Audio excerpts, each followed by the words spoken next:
శుక్లాంబరధరం విష్ణుం శశివర్ణం చతుర్భుజం ప్రసన్నవదనం ధ్యాయేత్ సర్వవిఘ్నోపశాంతయేత్.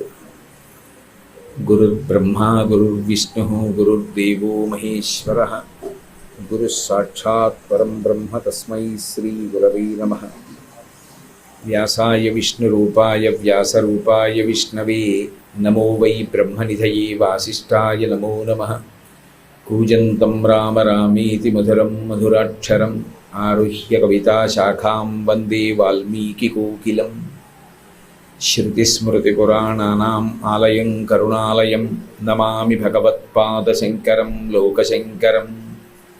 వాగర్ధావివ సంపృక్తౌ వాగర్ధప్రతిపత్తయే జగతః పితరౌ వందే పార్వతీ పరమేశ్వరౌ. సూక్తిం సమగ్రయతున స్వయమేవ లక్ష్మీః శ్రీరంగరాజమహిషీ మధురైః కటాక్షైః. వైదగ్ధ్యవర్ణగుణగుంభనగౌరవైర్యాం కండూలకర్ణకుహరాः కవయోధయంతి. హైమోర్ధ్వపుండ్రవజహన్మకుటం సునాసం మందస్మితం మకరకుండలచారుగండం బింబాధరం బహుళదీర్ఘకృపాకటాక్షం. శ్రీవేంకటేశముఖమాత్మనిసన్నిధత్తాం. విమలపటి కమలకుటి పుస్తకరుద్రాక్షసస్తహస్తపుటి కామాక్షి పక్ష్మలాక్షి కలిత విపంచి విభాసి వైరించి. మనోజవం మరుతతుల్యవేగం జితేంద్రియం బుద్ధిమతాం వరిష్టం వాతాత్మజం వనరయూథముఖ్యం శ్రీరామదూతం శిరసా నమామి. ఆపదామపహర్తారం దాతారం సర్వసంపదాం లోకాభిరామం శ్రీరామం భూయో భూయో నమామ్యహం. కలియుగంలో ధర్మం ఒక్క పాదం మీద మాత్రమే నడుస్తుంది. ఒక్క పాదం మీదే ధర్మం నడవడానికి ప్రధానమైనటువంటి కారణం అది కలియుగం కావడమే.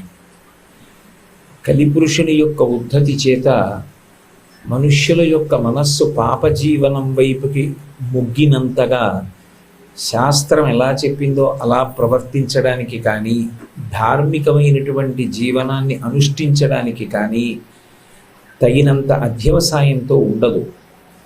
కానీ మిగిలిన యుగాలకి కలియుగానికి ప్రధానమైన వ్యత్యాసం ఎక్కడొచ్చింది అంటే, ఆ రాక్షసుల యొక్క ఉపాధి చేత వాళ్ళు గుర్తింపబడుతూ ఉండేవారు.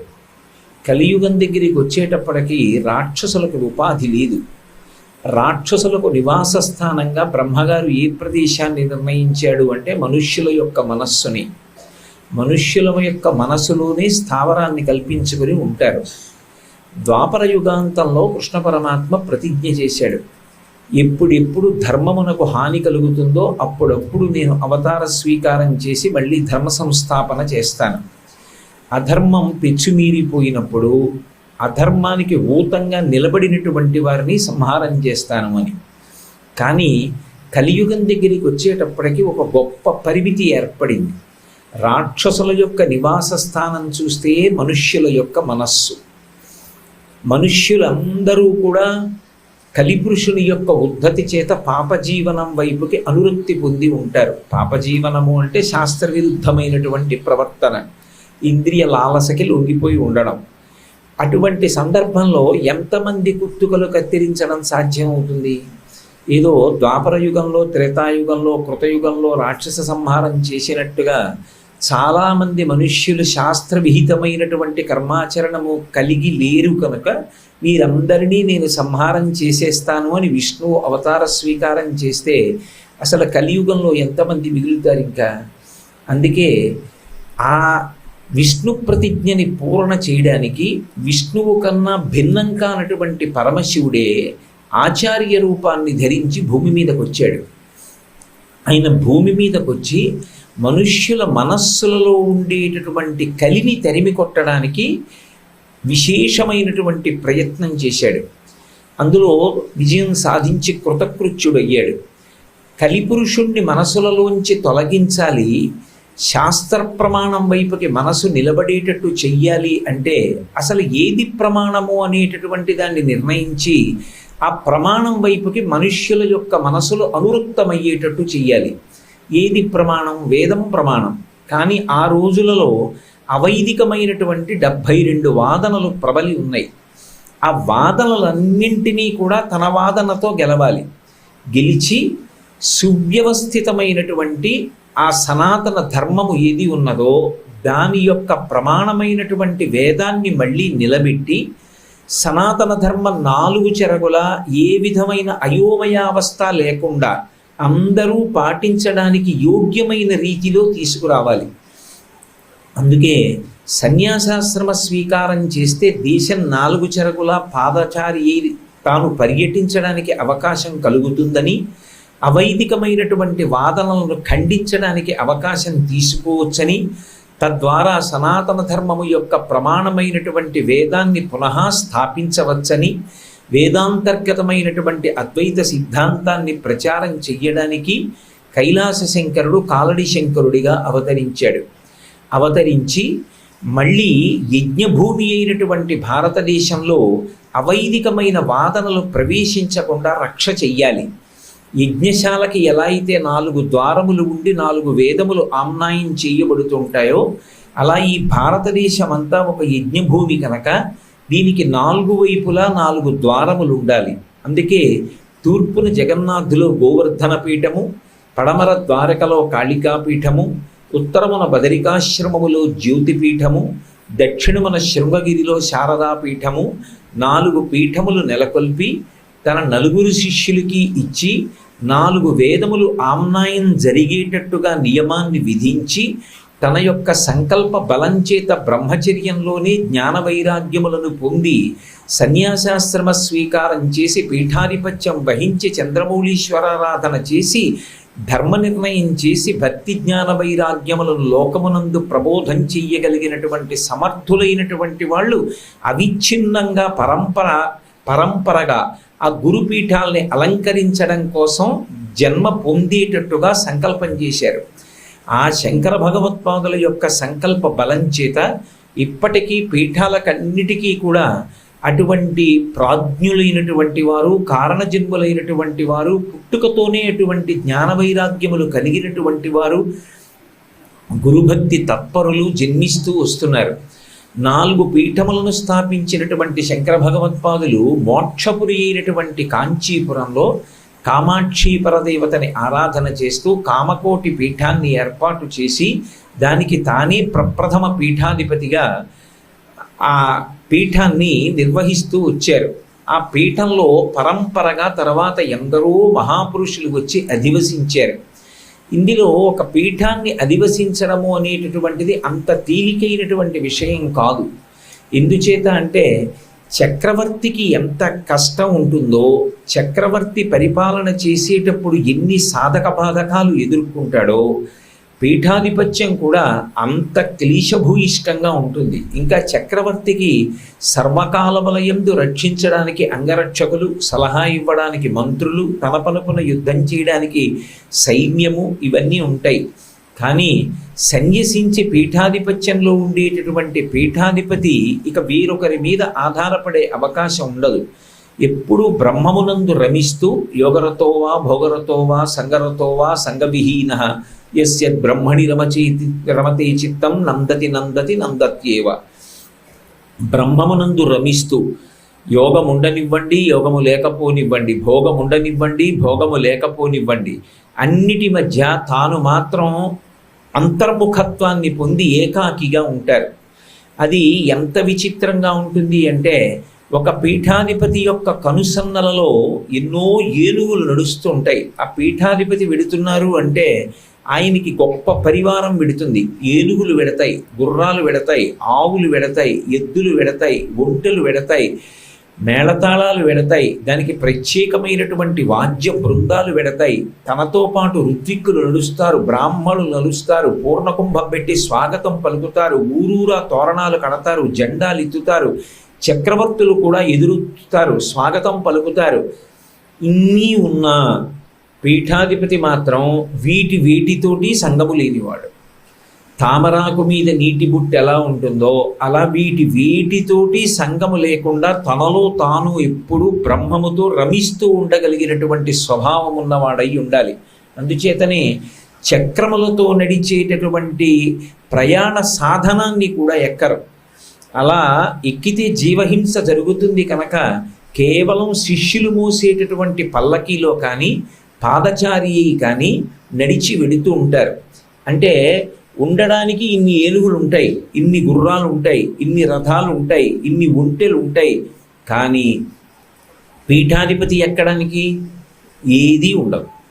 పీఠ పరివారం వీటన్నింటినీ అధిరోహించి వెళుతుంటారు. పీఠాధిపతి మాత్రం తానొక్కరే నడిచి వెళ్ళిపోతుంటారు, లేదా శిష్యులు వహించినటువంటి పల్లకిలో వెళుతూ ఉంటారు. నిరంతరమైన సంఘం దేనితో అంటే ఒక్క బ్రహ్మముతోటే. ఎవరో దాతలు ఆ పీఠానికి పూర్వపీఠాధిపతుల కాలంలో దానాలు చేసిన ఉంటాయి. అవి ఒక పీఠాధిపతి యొక్క జీవిత కాలంలో సద్వినియోగం అవుతాయి. కానీ ఆయన తరువాతే కూడా ఆ ఆస్తి, ఆ ద్రవ్యం, ఆ ధనం దేని కొరకు ఇయ్యబడిందో దాని కొరకే వెచ్చింపబడాలి. పరంపరాగతంగా గురువులు ఎలా వస్తుంటారో అలాగే పీఠాన్ని నమ్మి దానం చేసినటువంటి ఐశ్వర్యం కూడా ధర్మ ప్రతిష్టాపన కోసం, ధర్మ ప్రచారం కోసం, పుణ్యకార్యాల కోసం అలాగే వినిమయం అవుతూ ఉండాలి. అయినప్పుడు ఒక్కొక్క పీఠానికి ఉండేటటువంటి ఆస్తులు అసలు ఊహించడానికి వీలు లేనంత స్థాయిలో ఉండవచ్చు. వీటన్నింటినీ నిర్వహించవలసినటువంటి అవసరం కూడా ఉంటుంది. ఇన్నిటినీ నిర్వహించేటటువంటి వ్యక్తి అన్నప్పుడు ఇంత ఆస్తి ఉంది, ఇన్ని భవనాలు ఉన్నాయి, ఇన్ని పాఠశాలలు ఉన్నాయి, ఇంతమంది విద్యార్థులు ఉన్నారు, ఇంతమందికి భోజన సదుపాయం సమకూర్చాలి, ఇంతమందికి విద్యాభ్యాసం జరగాలి, ఇన్ని వేద పాఠశాలలు పెట్టాలి, ఇన్ని కార్యక్రమాలు చెయ్యాలి, ఇంతమంది బ్రాహ్మణుల్ని సత్కరించాలి, సింహతలాటాలు వెయ్యాలి, ఇన్ని యజ్ఞయాగాది క్రతువులు జరగాలి, ఇన్ని మనసులో ఉంటాయి. ఇన్ని ప్రణాళికలు జరుగుతుంటాయి. ఇన్ని ప్రణాళికలు జరిగిపోతున్నా ఆయన మాత్రం దేనితో సంఘం పొందకుండా ఒక కాషాయ వస్త్రం కట్టుకుని ఉండగలగాలి. అది ఏమైనా అంత తేలికైన విషయమా?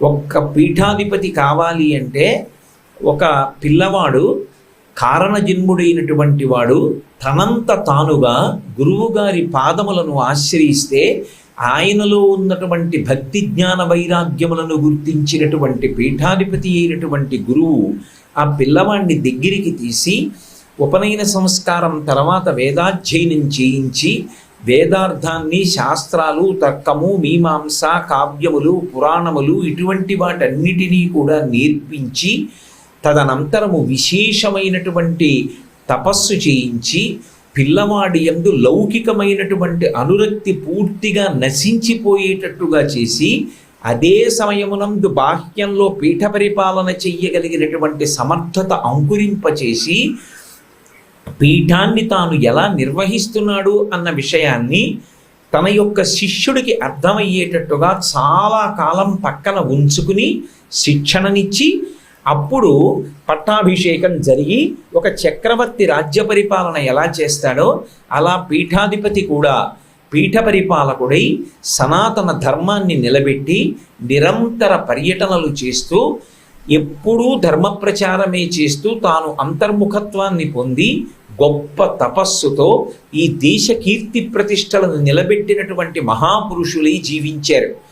అలా ఎందరో మహాపురుషుల పీఠాధిపత్యాన్ని స్వీకరించి ఒక్క క్షణం కూడా మనస్సు అన్యముఖం కాకుండా తమని తాము నిగ్రహించుకొని అంత గొప్ప తపస్సుతో, అంత ధర్మ ప్రచారంతో, తమదైనటువంటి శక్తితో సర్వతంత్ర స్వతంత్రులై ఈ దేశం యొక్క కీర్తి ప్రతిష్టల్ని ప్రపంచ నలుమూలలా చాటి చెప్పారు. సర్వతంత్ర స్వతంత్ర అన్న మాటకు అర్థం ఏమిటంటే వారికి ఏదైనా అవసరం ఏర్పడితే నేను ఈ కార్యం చెయ్యాలి అని వారు సంకల్పం చేశారనుకోండి, ఆ సంకల్పం చేసినప్పుడు దానికి కావలసినటువంటి ఉపకరణముల కోసం ఇక వేరొకరి దగ్గరికి వెళ్ళి అడగరు. భగవంతుణ్ణి ప్రార్థన చేసినంత మాత్రం చేత వారికి సమకూరుతాయి. ఒక్కసారి వారు ఏ పీఠాధిదేవతని నమ్మారో ఆ పరదేవతని మనసులో ఒక్కసారి స్మరించి నమస్కరించినంత మాత్రం చేత ఉత్తర క్షణంలో పీఠాధిదేవత పలుకుతుంది. పలికి వారి మనసులో ఏ సంకల్పం చేశారో ఆ సంకల్పం అన్ని విధాలా పరిపూర్ణమవడానికి కావలసినటువంటి సమస్త సంభారములను ఆమెయే సమకూరుస్తుంది తప్ప వారు వేరొకరి దగ్గరికి వెళ్ళి యాచించవలసిన అవసరం ఉండదు. అందుకే పీఠాధిపత్యంలో ఉండేటటువంటి పూజలలో ఒక విశేషమైన పూజ ఆత్మ పూజ. తనని తాను పూజించుకోవడం. చందనపు ముద్ద తల మీద పెట్టుకుని ఆ పూలదండలు మొదలైనటువంటివన్నీ కూడా ఒంటికి అలంకారం చేసుకుని పూజ చేస్తారు. ఒక్కొక్కసారి విశేషమైన ఉత్సవాలు చేస్తే, మహాశివరాత్రి నాడు అభిషేకం చేస్తే ఒక్కొక్కసారి ఒళ్ళంతా కూడా రుద్రాక్ష మాలికలతో అభిషేకం చేసిన సందర్భాలు ఉంటాయి. చంద్రమౌళీశ్వర శాస్త్రి గారి జీవితంలో అటువంటి అనుభవం ఉంది. సాయంకాలం మొదలు పెడితే చంద్రశేఖరేంద్ర సరస్వతి మహాస్వామి వారు తెల్లవారుజామున 6 గంటల వరకు అభిషేకం చేస్తుంటే రాత్రి 1:30కి వారికి అనుమానం వచ్చింది. ఇదేమా ఇంతసేపటి నుంచి చెయ్యి ఎత్తింది ఇలాగే ఉంది, ఇలా అభిషేకం చేస్తున్నారు, ఎంత పెడుతోందో అనుకున్నారు. ఆయన పరమ ప్రేమతో అలా ఆలోచించగానే అప్పటి వరకు మౌనంగా అభిషేకం చేసిన మహాస్వామి అయం మే హస్తో భగవాన్ అయం మే భగవత్తర అన్న మంత్రాన్ని చెప్పి అసలు ఆ హస్తం యొక్క వైశిష్ట్యం ఏమిటో వేదమంత్ర రూపంలో అన్వయం చేస్తే ఆయనకు అర్థమై వెంటనే 2 చేతులు ఎత్తి నా మనసెరిగి మహాస్వామి మీరు ప్రతిస్పందించారని నమస్కరించారు. కాబట్టి అంతటి స్థాయిలో నిలబడతారు. ఇన్నిటి మధ్య ఉండి కూడా వేటితోటి సంగము లేకుండా ఉండగలిగినటువంటి స్థితిని పొందుతారు. యథార్థమునకు ఈ దేశానికి ఇంత గౌరవం ఎందుకు వచ్చింది అంటే, ఈ దేశానికి గౌరవం ఐశ్వర్యం వల్ల కాదు, ఈ దేశానికి గౌరవం భవనాల వల్ల కాదు, ఈ దేశానికి గౌరవం బాహ్యమైనటువంటి సంపత్తి చేత కాదు. ఈ దేశానికి గౌరవం దేనివల్ల వచ్చింది అంటే, గొప్ప తపస్సు చేసినటువంటి మహాపురుషులు ఎవరు ఉన్నారో అనితర సాధ్యమైన రీతిలో తాము సంకల్పం చేసినంత మాత్రం చేత తమ ఎదుట కనపడి మాట్లాడేటట్టుగా తమ భక్తి చేత భగవంతుణ్ణి కూడా భూమి మీదకి దింపినటువంటి వారెవరున్నారో అటువంటి వారి వల్ల ఈ దేశానికి ఖ్యాతి వచ్చింది. భారతదేశము అనేటప్పటికీ ఎవరిని తలుచుకుంటారు? ఒక రామకృష్ణ పరమహంసను తలుచుకుంటారు, ఒక వివేకానందుడిని తలుచుకుంటారు, ఒక విద్యారణ్య స్వామిని తలుచుకుంటారు, ఒక చంద్రశేఖర భారతీ స్వామిని తలుచుకుంటారు, ఒక చంద్రశేఖరేంద్ర సరస్వతి మహాస్వామి వారిని తలుచుకుంటారు. లేకపోతే మన దేశానికి ఎనలేని కీర్తి ప్రతిష్టలు తెచ్చినటువంటి భక్తి సామ్రాజ్యాన్ని ఏలి ఈశ్వరానుగ్రహంగా అనేక గ్రంథాలను వెలయించినటువంటి భక్త పోతన గారు, త్యాగరాజస్వామి, అన్నమాచార్య, ఇటువంటి మహాపురుషుల్ని స్మరించి అటువంటి వారి వలన ఈ దేశము యొక్క ఖ్యాతిని స్మరిస్తారు తప్ప ఇది రత్నగర్భ అయినప్పటికీ బాహ్యమైన ఐశ్వర్యంతో సంగము చెంది గౌరవింపబడడం ఈ దేశం యొక్క లక్షణం కాదు. ఎన్ని ఉన్నా ఉంచుకున్నవాడు కాదు ఇక్కడ తరించినవాడు. త్యాగేనైకే అమృతత్వ మానసు. తనకున్నదాన్ని త్యాగం చేసిన వాడెవరో, దానం చేసిన వాడెవరో, సామాజిక ప్రయోజనానికి వెచ్చించిన వాడెవరో వాడు అమృతత్వాన్ని పొందుతాడు. అంతేకాని ఇక్కడ ఈశ్వరుడిచ్చిన దానిని ఇక్కడ తన భోగముల కొరకు ఉపయోగించుకున్న వాడెవడో వాడు తరించినవాడు కాడు. వాడు తన యొక్క పుణ్యాన్ని క్షయం చేసుకున్నవాడు అవుతాడు. అందుకే ఈ దేశము యొక్క ప్రతిష్టంతా దేని వలన అంటే అంతటి మహాపురుషులు జన్మించినటువంటి కారణం చేత వచ్చింది. ఇందులో కొందరు కారణజన్ములై ఉంటారు. వారి చరిత్ర కూడా ఏం సామాన్యమైంది కాదు.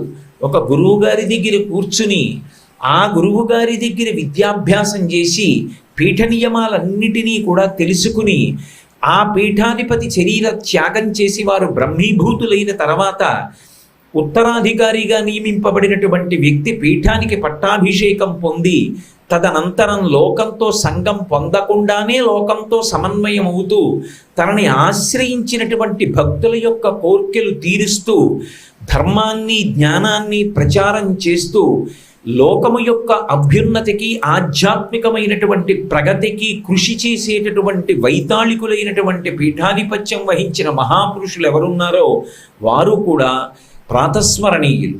కానీ అందులో కొంతమంది జీవితాలు బహు ఆశ్చర్యజనకంగా ఉంటాయి. అసలు మనం ఊహ చెయ్యడానికి కూడా అవకాశం ఉండదు. అటువంటి ఆశ్చర్యకరమైనటువంటి జీవితాలను పొంది పరమాద్భుతమైనటువంటి రీతిలో ఈ దేశ ప్రతిష్టని నిలబెట్టి రాశీభూతమైనటువంటి ధర్మమై ప్రవర్తించినటువంటి మహాపురుషులు ఉన్నారు. త్రేతాయుగంలో రామచంద్రమూర్తి ఎవరు అని అడిగితే వశిష్ఠుడు చెప్పడం కాదు, వాల్మీకి చెప్పడం కాదు, సీతమ్మ చెప్పడం కాదు, పరమశివుడు చెప్పడం కాదు. బద్ధవైరి ఒక రాక్షసుడు చెప్పాడు, రామో విగ్రహవాన్ ధర్మ అని. రాశీభూతమైనటువంటి ధర్మమే రామచంద్రమూర్తి అని చెప్పాడు.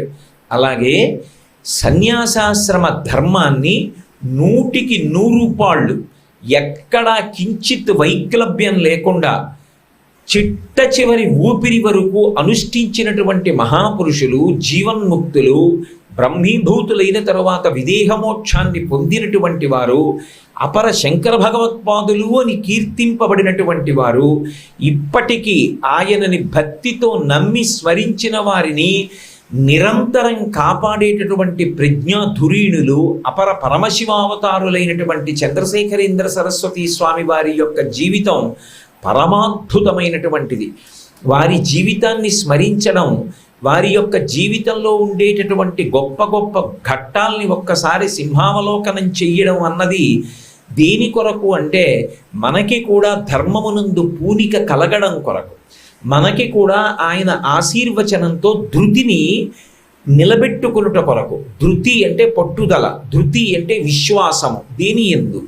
శాస్త్రమునందు. దేని యందు? పెద్దల యొక్క వాక్కు యందు. అటువంటి వారి జీవితాల్ని పరిశీలించడం వల్ల వచ్చేటటువంటి ప్రధానమైన ప్రయోజనం ఏమి అంటే, మనం కూడా వాళ్ళు నమ్మి ఎలా బ్రతికారో మనం కూడా అలా బ్రతకగలిగినటువంటి స్థితిని పొందాలి అంటే అటువంటి మహాత్ముల యొక్క జీవితాల్ని ఒక్కసారి పరిశీలనం చేసుకోవాలి.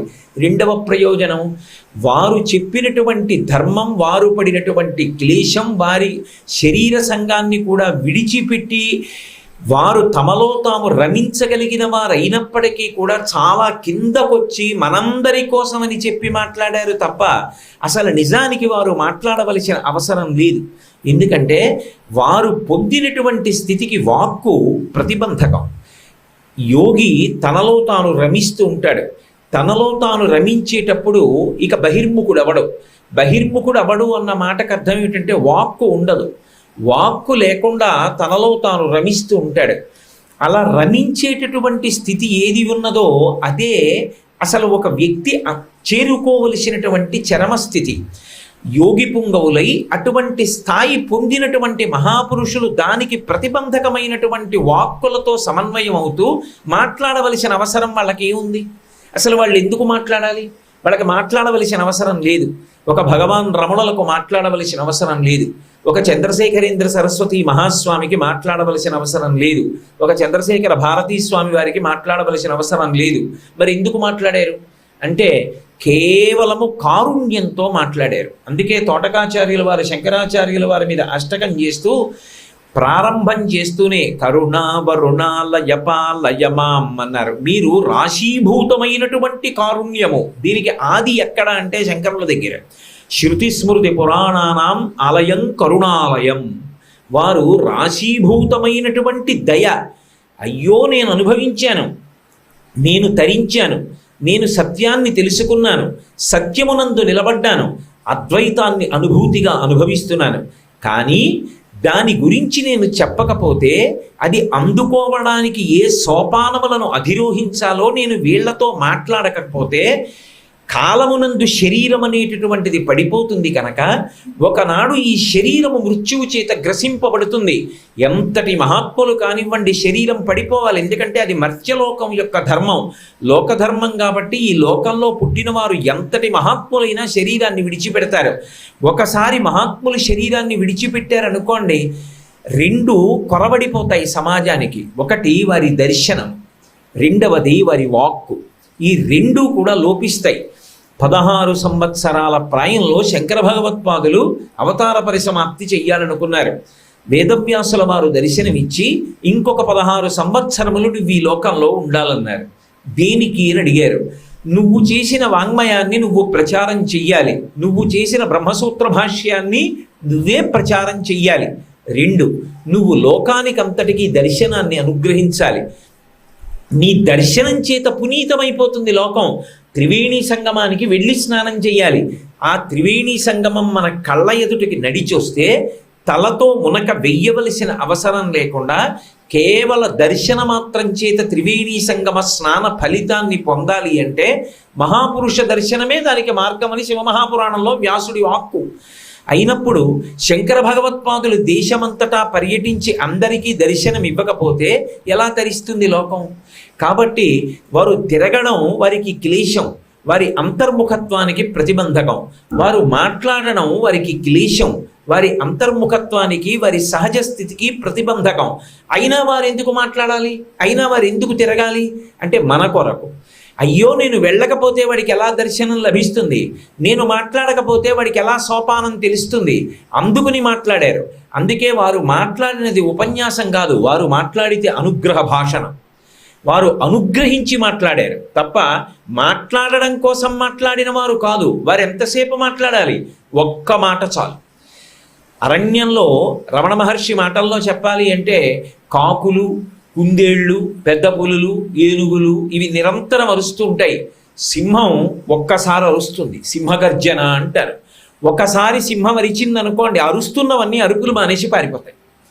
ఒక్కసారి సింహం అరిస్తే అరణ్యంలో ఉన్న మిగిలిన జంతువులన్నీ అరుపులు మానేసి పారిపోయినట్లు జగద్గురువులైనటువంటి మహాపురుషులు ఒక్కసారి నోరు విప్పి ఒక్క మాట మాట్లాడారనుకోండి, మనలో కొన్ని కోట్ల జన్మలుగా తరువుకొస్తున్నటువంటి అవిద్య అంతా నశించి పారిపోతుంది.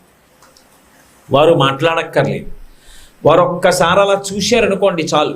వారి వీక్షణం చాలు, వారి భాషణం చాలు, వారి స్పర్శ చాలు, వారి సేవనం చాలు, వారి స్మరణం చాలు, వారు చూపిన మార్గం చాలు. వారి జీవిత చరిత్రని ఒక్కసారి చదువుకోవడం మనకి కూడా అటువంటి ధృతి కలగడానికి కారణమై ఉంటుంది. కాబట్టి వారు రాశీభూతమైనటువంటి కారుణ్యమై ఉంటారు. గురువు అంటేనే కరుణ. ఇక జగద్గురువైనటువంటి వ్యక్తి ఎంత స్థాయిలో కారుణ్యాన్ని పొంది ఉంటారు. కాబట్టి ఈ కారుణ్యాన్ని పొంది ఉండగలగడం ఒకెత్తైతే, అంత స్థాయిలో నిలబడగలగడం ఒకెత్తైతే, వినయాన్ని కలిగి ఉండడం ఒకెత్తు. ఇది అంత తేలికైన విషయం కాదు. అందుకే జగద్గురువులైనటువంటి శంకరాచార్యుల వారు ప్రార్థన అన్నది లోకానికి నేర్పవలసి వస్తే షట్పదీ స్తోత్రంలో మొట్టమొదట నేర్పినది ఇది. అంటే అవినయమపనయ విష్ణోహో అన్నారు. నాకు అవినయాన్ని, అహంకారాన్ని తీసేయి. అహంకారం పోతే ఉండేదేమిటి? వినయమే. నాకు అహంకారం పోవాలి, నాకు వినయం కావాలి. ఇన్ని ఉండనివ్వండి, వారు తరించిన వారు కానివ్వండి, వారు మాత్రం పరమ వినయంగా ఉండగలగాలి. ఈ వినయంగా ఉండగలగడం అనేటటువంటి లక్షణం కృతకంగా అంటించుకుంటే వచ్చేది కాదు. అది గురువుగారి వాక్కులనేటటువంటి సమ్మెట దెబ్బలు తగలగా తగలగా తగలగా తగలగా ఇనుము సాగి ఉపయుక్తమైన వస్తువైనట్టు ఎప్పటికో ఆ అహంకారం విరుగుతుంది. వినయం పొందడానికి సాధన ఉండాలేమో కానీ అహంకారం పొందడానికి ఏ సాధన అక్కర్లేదు. ఈశ్వరుడిచ్చిన ఏదో ఒక్క విభూతిని అడ్డు పెట్టుకుని నేనింత వాణ్ణి అని విర్రవేయడానికి అదొక్కడి చాలు. అదే పతనం అవ్వడానికి కారణమవుతుంది. ఎన్ని ఉండనివ్వండి, నేనెంతటి వాణ్ణి అనడానికి చాలా వినయం ఉండాలి. నేను ఈ మాట అన్నాను కాబట్టి మీతో ఒక మాట మనవి చేస్తాను. ఎవరి పేరు చెప్పినంత మాత్రం చేత యావత్ దేశము లేచి నిలబడి నమస్కారం చేసేదో ఆ స్థాయిని చేరుకున్నటువంటి చంద్రశేఖరేంద్ర సరస్వతి స్వామి వారిని ఒకప్పుడు ఒక మాట అడిగారు. మిమ్మల్ని జగద్గురువు అని పిలుస్తారు కదా, మీరు జగత్తుకంతటికీ గురువు కదా అని ఏదో చెప్పబోతున్నాడు ఇవతల వ్యక్తి. ఆగు అన్నాడు. జగత్తుకంతటికీ గురువు కాదు, జగత్తు గురువుగా కలిగిన వాణ్ణి నేను. సమస్త జగత్తు నాకు గురువు. నేను నిరంతరం అడుగు తీసి అడుగు వేస్తే దత్తాత్రేయ స్వామి వారు 24 మంది గురువులను పొంది ఎలా బుద్ధిని సంస్కరించుకున్నారో అలా నేను ఈ జగత్తునంతటినీ గురువుగా స్వీకరించిన వాడిని. జగత్తుకి గురువుని కాను, జగత్తు యొక్క గురువు కాను. షష్ఠీ తత్పురుష సమాసం కాదు, జగత్తు గురువుగా కలవాడను బహువ్రీహి సమాసం అని ఆయన చక్కదిద్దారు. నిజానికి ఆయన జగత్తుకి గురువు, కానీ జగత్తు గురువుగా కలవాడను. ఎంత వినయం! ఆ మాట అనడం మాటలా అంత తేలిక విషయం కాదు. గత జన్మలలో ఎన్ని కోట్ల జన్మలలో చేసిన సాధనో ఫలిస్తే అంత వినయాన్ని పొందగలిగితే అదిగో అంతటి మహాజ్ఞాని అయ్యుండి తన సంకల్ప బలం చేత దేన్నైనా సాధించగలిగినటువంటి ప్రజ్ఞాధురీయుడై నిరంతరము ధర్మముతో సమన్వయమవుతూ పీఠాధిపత్యంలో ఉన్న అంత వినయంతో ప్రవర్తించగలిగినటువంటి లక్షణం ఏర్పడుతుంది. చంద్రశేఖరేంద్ర సరస్వతి స్వామివారి జీవితం చాలా చాలా ఆశ్చర్యకరమైనటువంటి జీవితం. భారతదేశంలో వేళ్ల మీద లెక్క పెట్టడానికి యోగ్యమైనటువంటి మహాపురుషులలో ఒకరు చంద్రశేఖరేంద్ర సరస్వతి స్వామివారు. కంచి కామకోటి పీఠానికి 68వ పీఠాధిపతి. అవిచ్ఛిన్నంగా 87 సంవత్సరములు పీఠాధిపత్యం చేశారు. ఒక సన్యాసికి వేరొక సన్యాసి ఎదురు పెడితే ఎవరికి నమస్కరించాలి? ఎందుచేత అంటే నమస్కారానికి మళ్ళీ ఒక ప్రత్యేకమైనటువంటి విశేషం ఉంది. ఒక గృహస్థు ఉన్నాడు అనుకోండి, ఆయన సన్యాసికి నమస్కరిస్తాడు. బ్రహ్మచారి సన్యాసికి నమస్కరిస్తాడు. వానప్రస్థు సన్యాసికి నమస్కరిస్తాడు. సన్యాసి ఎంత చదువుకున్నాడు అన్న దాంతో నిమిత్తం లేదు. కాషాయ దండమాత్రేణ యతి పూజ్యో న సంశయ. కాషాయ వస్త్రం కట్టుకుని సత్యదండాన్ని పట్టుకున్నంత మాత్రం చేత యతి పూజ్యుడు, ఆయన్ని నమస్కరించాలి అని శాస్త్రం చెప్తోంది. అందరూ సన్యాసికి నమస్కరిస్తారు. సన్యాసి ఏ సన్యాసికి నమస్కరించాలి? 2 సన్యాసులు ఎదురుపడ్డారనుకోండి, ఎవరెవరికి నమస్కరించాలి? ఏమంటే వచ్చిన నష్టమే ఉంది, మీరేగా అన్నారు వినయమని. ఎవరెవరికి పెట్టుకుంటే వచ్చిన నష్టమే ఉందండి? అది కాదు. ఒకరికన్నా ఒకరు అధికులై ఉంటారు ప్రమాణముల చేత. అధికులైన వాడికి అంత తేజస్సు లేనివాడు నమస్కరించకపోయినా, వారు వచ్చినప్పుడు వీడు లేవకపోయినా వీడి ప్రాణములు వాటి స్థానముల నుంచి పైకి లేస్తాయి. అందువల్ల తేజస్సు క్షయం అవుతుంది. కాబట్టి నమస్కరించాలి. తనకన్నా తేజోమూర్తి అని గుర్తెరిగినప్పుడు వయస్సుతో సంబంధం లేదు, నమస్కారం చెయ్యవలసిందే. కాబట్టి 2 సన్యాసులు కలుసుకున్నారనుకోండి, అప్పుడు ఎవరెవరికి నమస్కారం చేయాలి? దానికి ఒక ప్రమాణం ఉండాలి కదా. అంటే ఎవరు ఎక్కువ చాతుర్మాస్యాలు చేశారో, చాతుర్మాస్యం వ్రతం సన్యాసులకు, ఎవరు ఎక్కువ చాతుర్మాస్య వ్రతాలు చేశారో వారికి మిగిలిన వారు నమస్కరించాలి. చంద్రశేఖరేంద్ర సరస్వతి స్వామివారు కంచికామకోటి పీఠాధిపత్యంలో ఉండగా 13వ ఏట సన్నించి చాతుర్మాస్యాలు మొదలు పెడితే 100 సంవత్సరములు చేశారు. అంటే 87 సంవత్సరములు చాతుర్మాస్యాలు చేశారు. అంటే వారు నమస్కరించవలసినటువంటి వారు ఈ భూమండలం మీద లేరు. ఎవరైనా ఈ భూమండలం మీద నమస్కరించవలసి వస్తే ఒక్క చంద్రశేఖరేంద్ర సరస్వతి మహాస్వామికే. ఆయన నమస్కరించవలసిన వాడు ఇక లేరు. అప్పుడు ఏమనాలి? చూశారా నేను ఈ స్థాయికి వెళ్ళానో అనాలి. ఆయన ఏమన్నారో తెలుసా? ఇది చాలా అపురూపమైన విషయం కదా అన్నారు. ఒకసారి ఆయన దగ్గరికి వెళ్ళి ఆయన అన్నారు, అవును, నిక్కచ్చిగా అపురూపం. ఎందుకో తెలుసా? నేను కలియుగంలో పుట్టడం నా అదృష్టం, త్రేతాయుగంలో పుట్టకపోవడం నాకు గొప్ప వైభోగం అన్నారు. అదేమిటి? మేమంటున్నదొకటి, మీరంటున్నదొకటి, ఏమిటి మీకు పట్టిన అదృష్టం కలియుగంలో అంటే? ఆయన అన్నారు, త్రేతాయుగంలో రామచంద్రమూర్తి ఉన్నాడు. రామచంద్రమూర్తి నరుడిగా భూమి మీద నడయాడాడు. 16 గుణములతో శోభించాడు.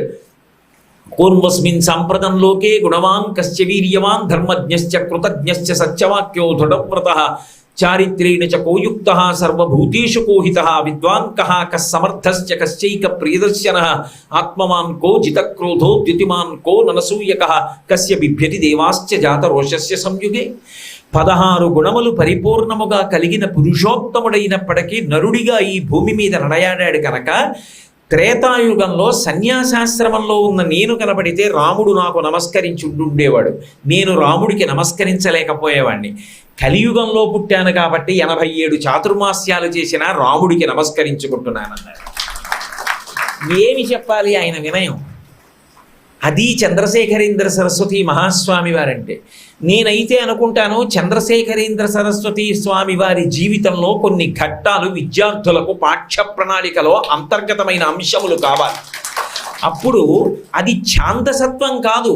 అసలు ఒక పిల్లవాడు, ఒక పెద్దవాడు ఎలా బ్రతకాలో నేర్చుకోవాలంటే పెద్దల యొక్క జీవిత చరిత్ర చదవాలి. దేనికి పారాయణ చేస్తామంటే అదిగో వాళ్ళు చెప్పిన విషయాలు మనసులో బాగా నాటుకోవడానికి, అలా బ్రతకడానికి, ధర్మమునందు అనురక్తి కలగడానికి పెద్దల యొక్క జీవిత చరిత్రని సింహావలోకనం చేయడం.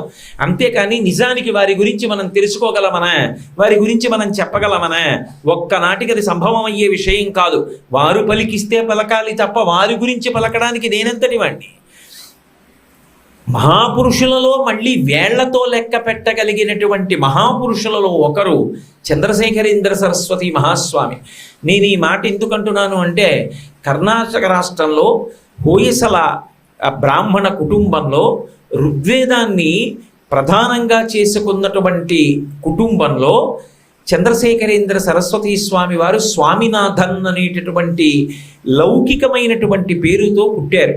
తల్లిదండ్రులు సుబ్రహ్మణ్య శాస్త్రి గారు, మహాలక్ష్మమ్మ గారు.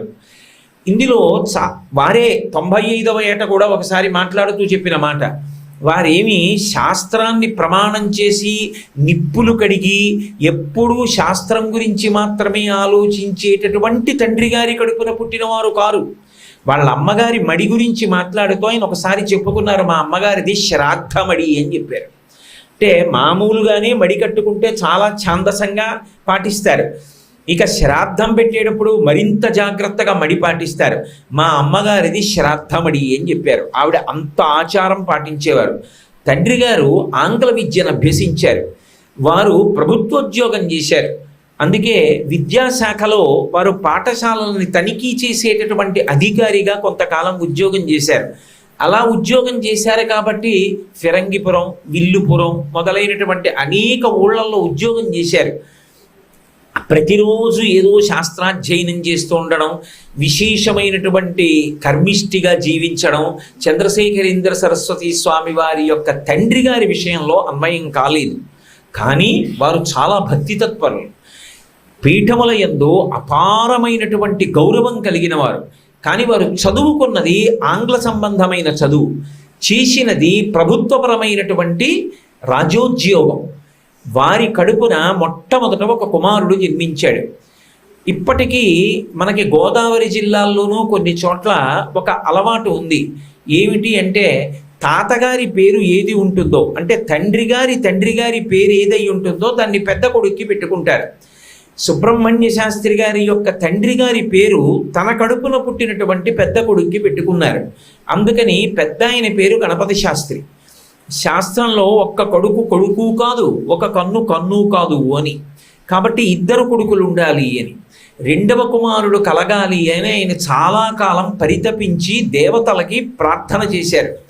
చిట్ట చివరికి వాళ్ళ కులదైవం స్వామినాథన్, ఇప్పటికీ మనం సుబ్రహ్మణ్యేశ్వర స్వామి వారిని స్వామిమలైలో కొలుస్తూ ఉంటాం. ఆ స్వామిమలైలో ఉండేటటువంటి స్వామినాథుణ్ణి ఉపాసన చేస్తే ఆయన అనుగ్రహం చేత కుమారుడు కలిగాడు. ఆ కలిగినటువంటి కుమారుడికి స్వామినాథుడు అని పేరు పెట్టుకున్నారు. ఆ స్వామినాథుడే తర్వాతి కాలంలో చంద్రశేఖరేంద్ర సరస్వతి మహాస్వామి అనేటటువంటి ఖ్యాతి పొందినటువంటి నడిచే దేవుడై లోకంలో విశేషమైనటువంటి ఖ్యాతిని సముపార్జన చేశారు. ఆ స్వామినాథుడు జయనామ సంవత్సరంలో, అనురాధ నక్షత్రంలో, వైశాఖ మాసంలో, కృష్ణపక్షంలో పాడ్యమి తిథి నాడు 1894 సంవత్సరం మే 20వ తారీఖున ఈ లోకంలో అవతరించారు. కానీ ఆయన పుట్టినప్పుడు ఒక మహాపురుషుడు అవతరించాడని ఎవ్వరూ అనుకోలేదు. విల్లుపురంలో పనిచేస్తున్నారు వాళ్ళ నాన్నగారు అప్పటికి. ఆ విల్లుపురం అనబడేటటువంటి పట్టణంలో హనుమంతుని యొక్క దేవాలయం ఉన్నటువంటి వీధిలో ఆ ఇంట్లో ఆయన జన్మించారు. అప్పుడు ఆ ఇల్లు అంత గొప్పదవుతుందని ఎవరు ఊహించలేదు. ఇప్పుడది కంచికామకోటి పీఠ పరిపాలితమైనటువంటి ప్రాంగణంగా ఒక వేద పాఠశాల నిర్వహింపబడుతోంది. అందులో అక్కడ ప్రభవించి స్వామినాథన్ అని పేరు పెట్టబడింది. వారు పుట్టినది జయనామ సంవత్సరం.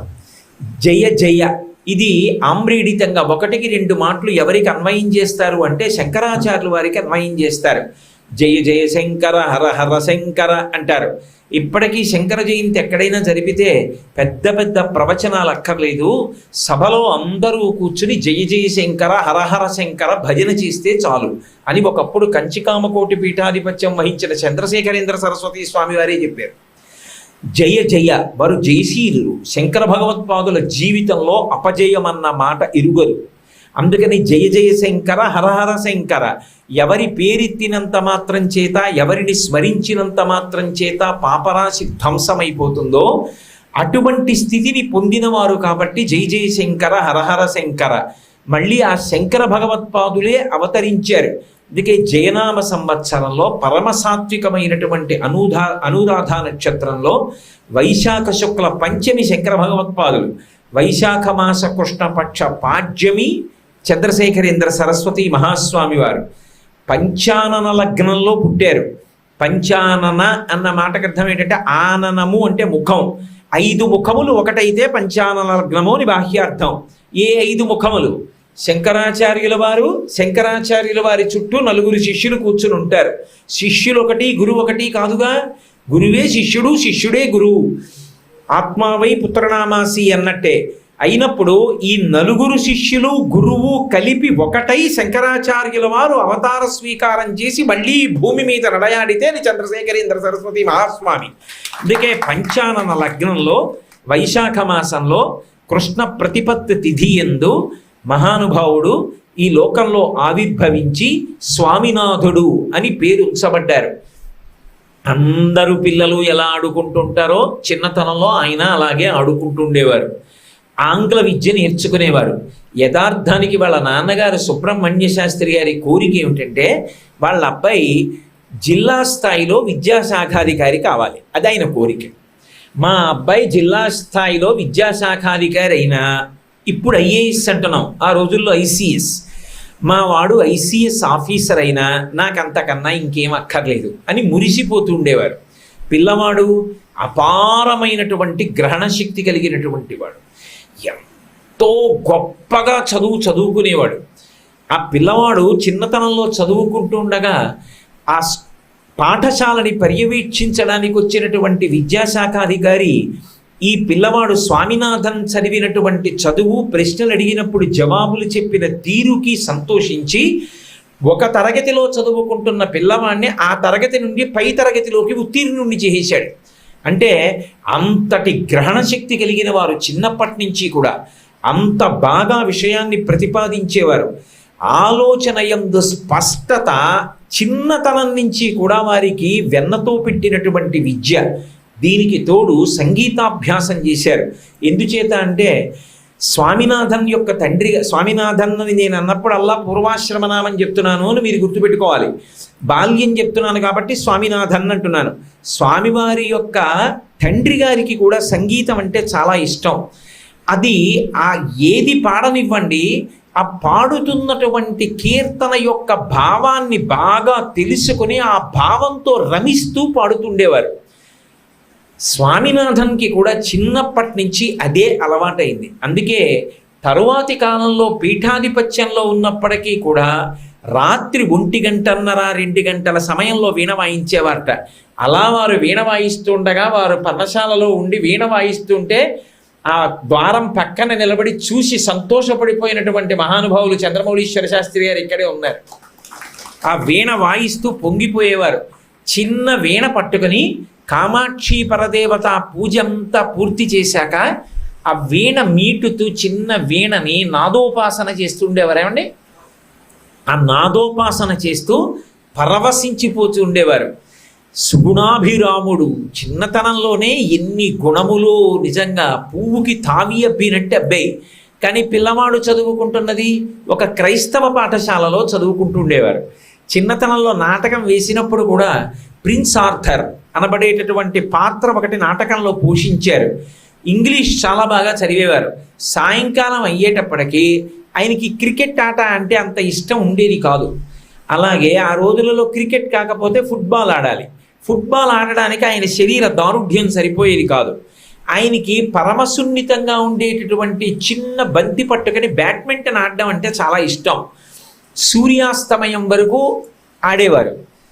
అప్పటి నుంచి ఎంత నియమం అంటే ఆ రోజులలో విల్లుపురంలో ఉన్నటువంటి గృహస్థులందరూ కూడా బయటికి వచ్చి గృహాల యొక్క ఉపరిభాగాన్ని చూస్తూ ఏట్లో స్నానం చేసి కూర్చుని సంధ్యావందనం చేసేవారు.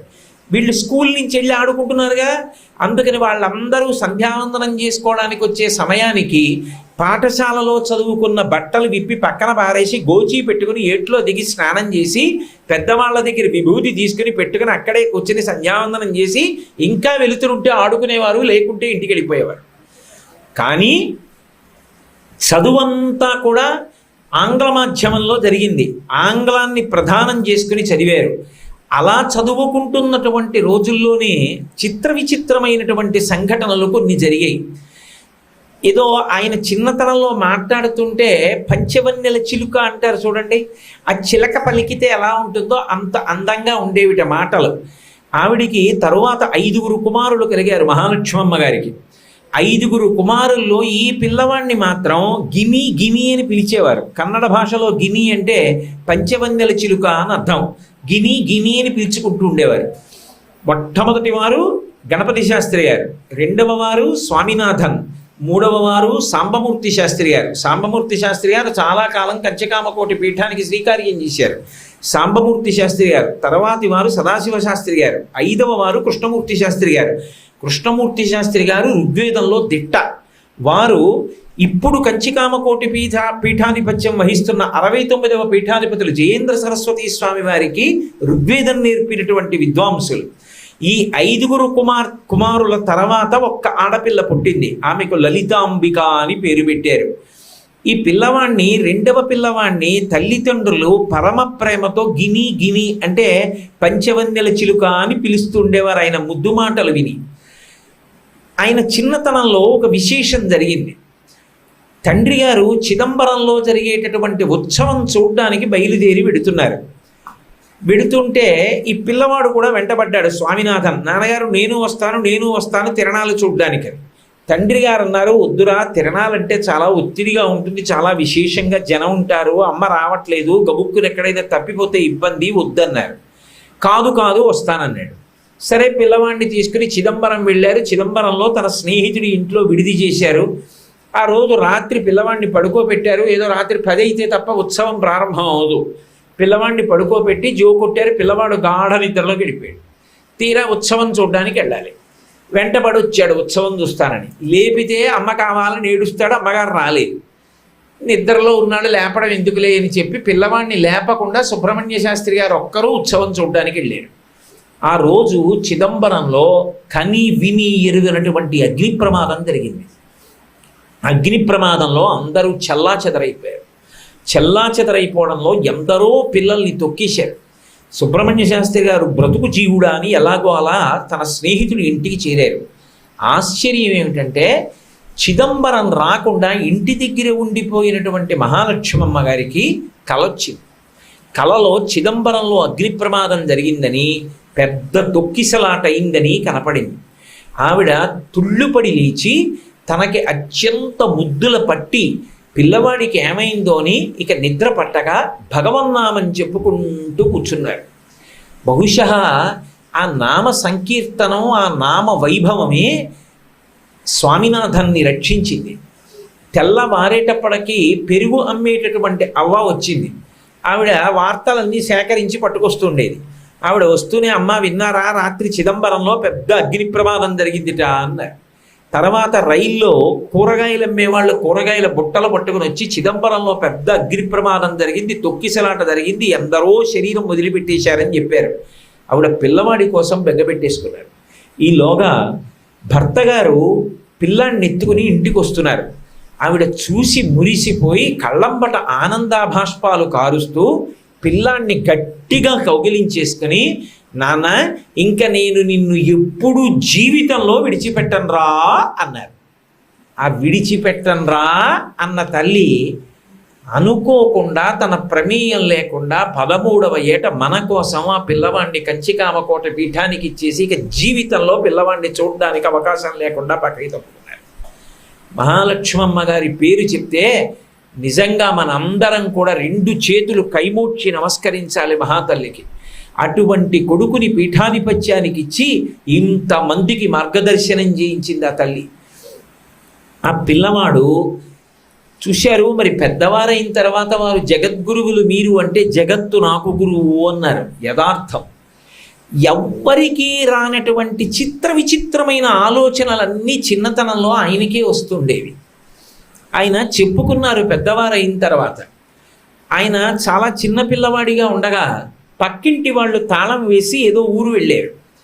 ఆ ఊరు వెళ్ళినప్పుడు ఒక రాత్రి వేళ పక్కింట్లో ఏదో పెద్ద శబ్దం వచ్చింది. దొంగలు పడ్డారనుకుని ఊళ్ళో వాళ్ళందరూ పెద్ద పెద్ద కర్రలు పట్టుకుని వచ్చారు.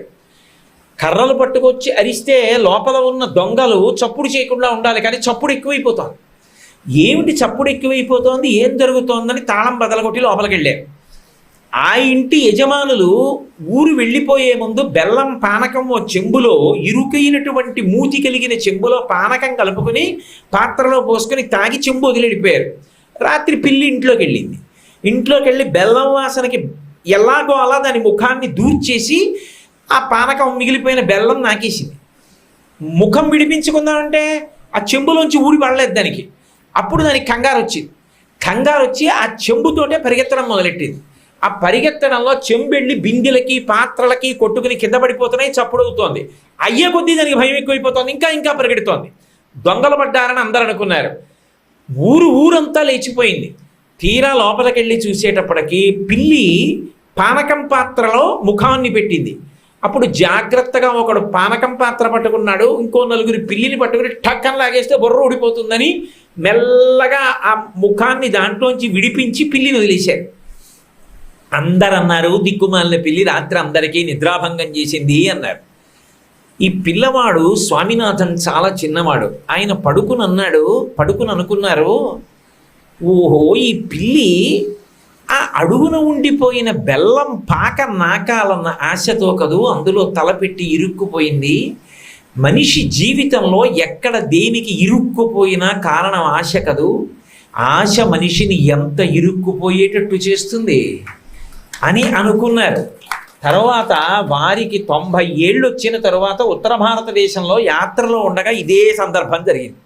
మళ్ళీ పీఠ ప్రాంగణంలో ఆ పీఠం విడిది చేసి ఉన్న చోట పానకపు పాత్రలో పిల్లి బుర్ర పెట్టి అలాగే ఇరుక్కుపోయింది. పెద్ద గడబిడ జరిగిన తర్వాత మహాస్వామి వారు ఏమిటని అడిగితే చెప్పారు. ఆయన చిన్నతనంలో జరిగింది గుర్తు చేసుకుని, అంటే ఆ పీఠంలో ఉన్న వాళ్ళు అన్నారు, ఇక పైన పిల్లులకి అందకుండా పాత్ర తొలిచి పెట్టేద్దాం అన్నారు. ఆయన అన్నారు, విశాలమైన పాత్రలో పానకం కలిపితే పోలా, పిల్లి నాకుతే నాకుతుంది కదూ, అది నాకకుండా విశాలమైన పాత్రలో చేయవలసిన అవసరం ఏముంది, అదే ఇరుకు పాత్రలో ఎందుకు విశాలమైన పాత్రలో చేస్తే పోలా. భూతదయ రక్తంలో అన్వయం అయిపోయింది, అది కృతకంగా అంటించుకుంటే వస్తుందండి. మహాత్మా గాంధీ దక్షిణాఫ్రికాలో రైల్లో ప్రయాణం చేస్తూ గుమ్మం దగ్గర నించున్నారు. కాలి చెప్పు ఒకటి జారి కింద పడింది. అది ప్లాట్ఫామ్కి రైలుకి మధ్యలో పడింది. వెంటనే ఆయన రెండో చెప్పు వదిలేశారు. పక్కనున్న వాళ్ళు అన్నారు, అదేంటి రెండో చెప్పు వదిలేశారన్నారు. ఆయన అన్నారు, ఒక్క చెప్పు నాకెందుకు పనికొస్తుంది, రెండూ వదిలేస్తే ఎవరికైనా పనికొస్తుంది అన్నారు. అందుకు మహాత్ముడయ్యాడు. నేనైతే అలా ఆలోచిస్తానా?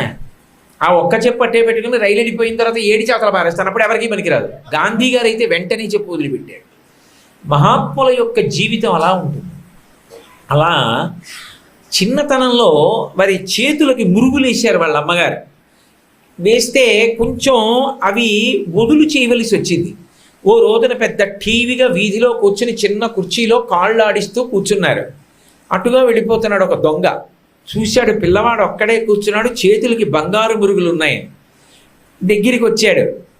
కాబోయే ఆధ్యాత్మిక చక్రవర్తి కదూ ఆ టీవీ, ఇలా అన్నారు. కూర్చున్నాడు పక్కన, కనుబొమ్మలు ఎగరేశారు ఏమని. వాడు ఎంతో మర్యాదగా, మహాప్రభో మీ చేతులకి ఈ బంగారు మురుగులు ఇరుకుగా ఉన్నాయి, వీటిని వదులు చేసి సాయంకాలానికి పట్టరానా అన్నాడు. ఓ అలాగే పట్టుకెళ్ళి, నీ పేరేమిటన్నారు. అంటే వాడంత తెలివైన వాడు వాడన్నాడు, నా పేరు పొన్నుస్వామి అన్నాడు. తమిళంలో పొన్ను అంటే బంగారం. పొన్నుస్వామి నా పేరు అన్నాడు. పొన్నుస్వామి సాయంకాలానికి పట్టరా అని తీసుకో అన్నారు. తీసి ఇచ్చేశారు. ఆ చేతులకి ఆ మురుగులు లేకుండా ఇంట్లోకి వెళ్ళి అమ్మ దగ్గరికి, అమ్మ మురుగులకు వచ్చే ఇరుగ్గా ఉన్నాయి కదా, వదులు చేయమని పొన్నుస్వామికి ఇచ్చానన్నారు. పొన్నుస్వామి ఎవడరా, నువ్వివ్వడం ఏమిట్రా అంటే, బెగ్గ పెట్టుకోకమ్మా సాయంకాలం వదులు చేసి పట్టుకొస్తాడన్నారు. వాడు వదిలి చేసి పట్టాడరా, పట్టుకుపోయాడు వాడని చెప్పి ఆ పొన్నుస్వామి కోసం పరిగెత్తారు. ఇంకెక్కడ పొన్నుస్వామి లేడు. ఏ మహాస్వామి చిన్నతనంలో పొన్నుస్వామి అన్నవాడికి తన చేతులకు ఉన్నటువంటి బొంగురులు ఇచ్చేశారో, అదే మహాస్వామి తర్వాతి కాలంలో ఎంత బంగారమో, సింహతలాటాలు కంకణాలు చేయించి ఎంతమంది వేద పండితుల చేతులకి ఇచ్చారో. తన చేతులకున్నది తీసి ఇవ్వడంతో మొదలుపెట్టిన జీవితం తర్వాత ఎంతమంది శాస్త్రం చదువుకున్నటువంటి విద్వాంసులకు ఎన్ని రకాల సత్కారాలు చేశారు. ఇక్కడ లేరు వెంకటప్పయ్య గారు. ఆయనకి యజ్ఞ భాగమన్నా అగ్నిహోత్రమన్నా ఎంతో ఇష్టం. ఆయనకి ఒక రోజున లోపలికి వెళ్ళి మరీ తీసుకొచ్చి శృక్కు స్రవం బహూకరించారు ఆయన చేతులతోటి. మహానుభావుడు ఎంతమందిని ఇన్ని రకాలుగా ఆదరించారు. కాబట్టి పున్నుస్వామి అన్నవాడు చెప్పినటువంటి మాటలకి చిన్నతనంలో మోసపోయాను. పని తొందరగా అయిపోతుంది అనుకున్నాను, వాడు ఎవరో గ్రహించలేదు, వదులు చేసి తెస్తానంటే ఇచ్చేశాను అని ఒక మాట అన్నారు. ఇంత వయసు వచ్చినా ఇప్పటికీ పని సులువుగా అయిపోతుందని ఇతరులను నమ్మి మోసపోవడం అనే బలహీనత పోలేదు అన్నారు. నిజానికి ఆయనని మోసగిస్తే మోసగించిన వాడా జన్మల పాటు పతనం అయిపోయేది. ఆయన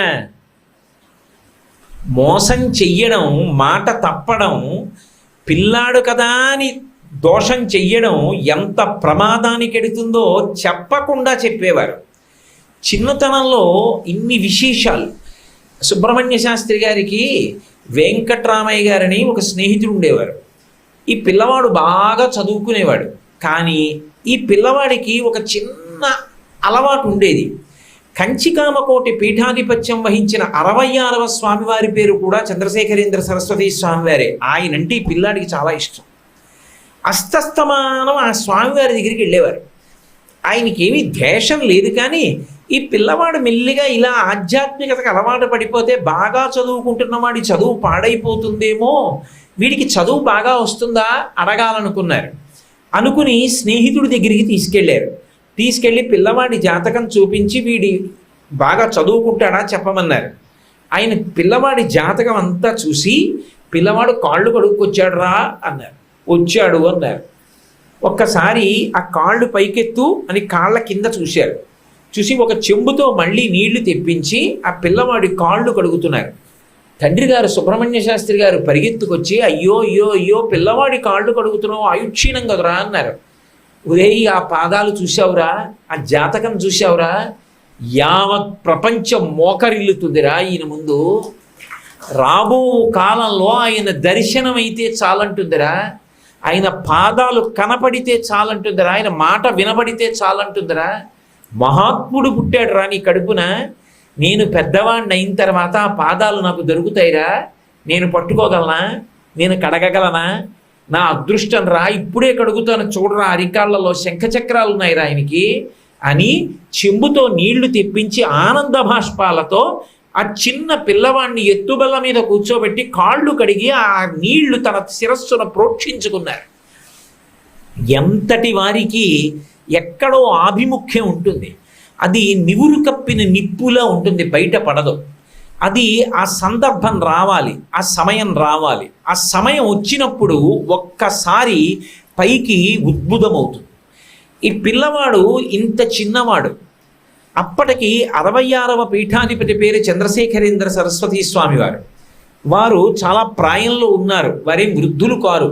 వారికి 1000 గ్రామాల స్వామివారని పేరు. అంత పర్యటన చేస్తుండేవారు ఆయన ఎప్పుడూ కూడా పర్యటన చేస్తున్నప్పుడు ఈ పిల్లవాడు ఎప్పుడైనా కనపడితే చంద్రమౌళీశ్వరారాధన చేస్తూ ఈ పిల్లవాడి వంక తదేకంగా చూసేవారు. మహాస్వామి వారే చెప్పుకున్నారు ఒకప్పుడు, నాకు చిన్న వయస్సు, నేను స్పష్టంగా చెప్పలేను, కానీ ఆయన నన్ను చూస్తున్నప్పుడు నాలో ఏదో ఒక గొప్ప శాంతి కలిగేది. నేను అప్పటికి పుస్తకాలలో ఋషుల యొక్క చిత్రపటాలు చూశాను, మహాత్ముల యొక్క చిత్రపటాలు చూశాను, కానీ నాకు ఎందుకో వారిని చూస్తున్నప్పుడు అపారమైన ప్రశాంతత కలిగేది. నాకు ఇంకా అమ్మ వద్దు, నాన్న వద్దు, ఇల్లు వద్దు, చదువు వద్దు, నాకు వారి దగ్గరే ఉండిపోవాలనిపించేది. మరి ఏమో తెలియదు, వారి చూస్తుంటే మాత్రం నాలో ఏదో అసలు నేను వ్యక్తం చెయ్యలేని ఆనందము ఉద్భుతమయ్యేది. వారు స్వామినాథన్కి ఉపనయనం జరిగినప్పుడు కూడా పీఠప్రసాదాలు ప్రత్యేకంగా పంపించారు. కొంతకాలం అయిన తర్వాత తండ్రి గారు ఈ పిల్లవాడు అస్తమానం పీఠాధిపతుల ఆ ప్రాంతంలో ఎక్కడ విడిది చేసినా వెళ్ళిపోతుండేవారు. ఈ పిల్లవాడి చదువు పాడవుతుందేమో అని. ఆయన పీఠానికి వ్యతిరేకం కాదు, పీఠాధిపతులకు వ్యతిరేకం కాదు, పీఠ సంప్రదాయాలకి భక్తికి వ్యతిరేకం కాదు. వృద్ధిలోకి రావలసిన పిల్లవాడు చదువుని నిర్లక్ష్యం చేస్తాడేమోనన్న భావన చేత ఈ పిల్లవాడు తరచుగా అలా వెళ్ళకూడదు అన్న ఉద్దేశ్యంతో నువ్వు అస్తమానం అలా వెళ్ళవద్దు, చదువు మీద దృష్టి పెట్టమన్నారు. ఆ స్వామివారిని చూడకుండా ఉండలేకపోయాడు ఈ పిల్లవాడు స్వామినాథన్. ఒకరోజు ఆ దగ్గరలో ఉన్నటువంటి ఊరు వెడుతున్నారు స్వామివారు పల్లకీలో అని తెలిసింది. వారు ఉంటున్న ఊరు మించే వెళ్ళాలి. గబగబా తెల్లవారుజామున లేచి ఇంట్లో ఎవరికీ చెప్పకుండా పిల్లిలా జారుకుని స్నేహితుడిని లేపారు.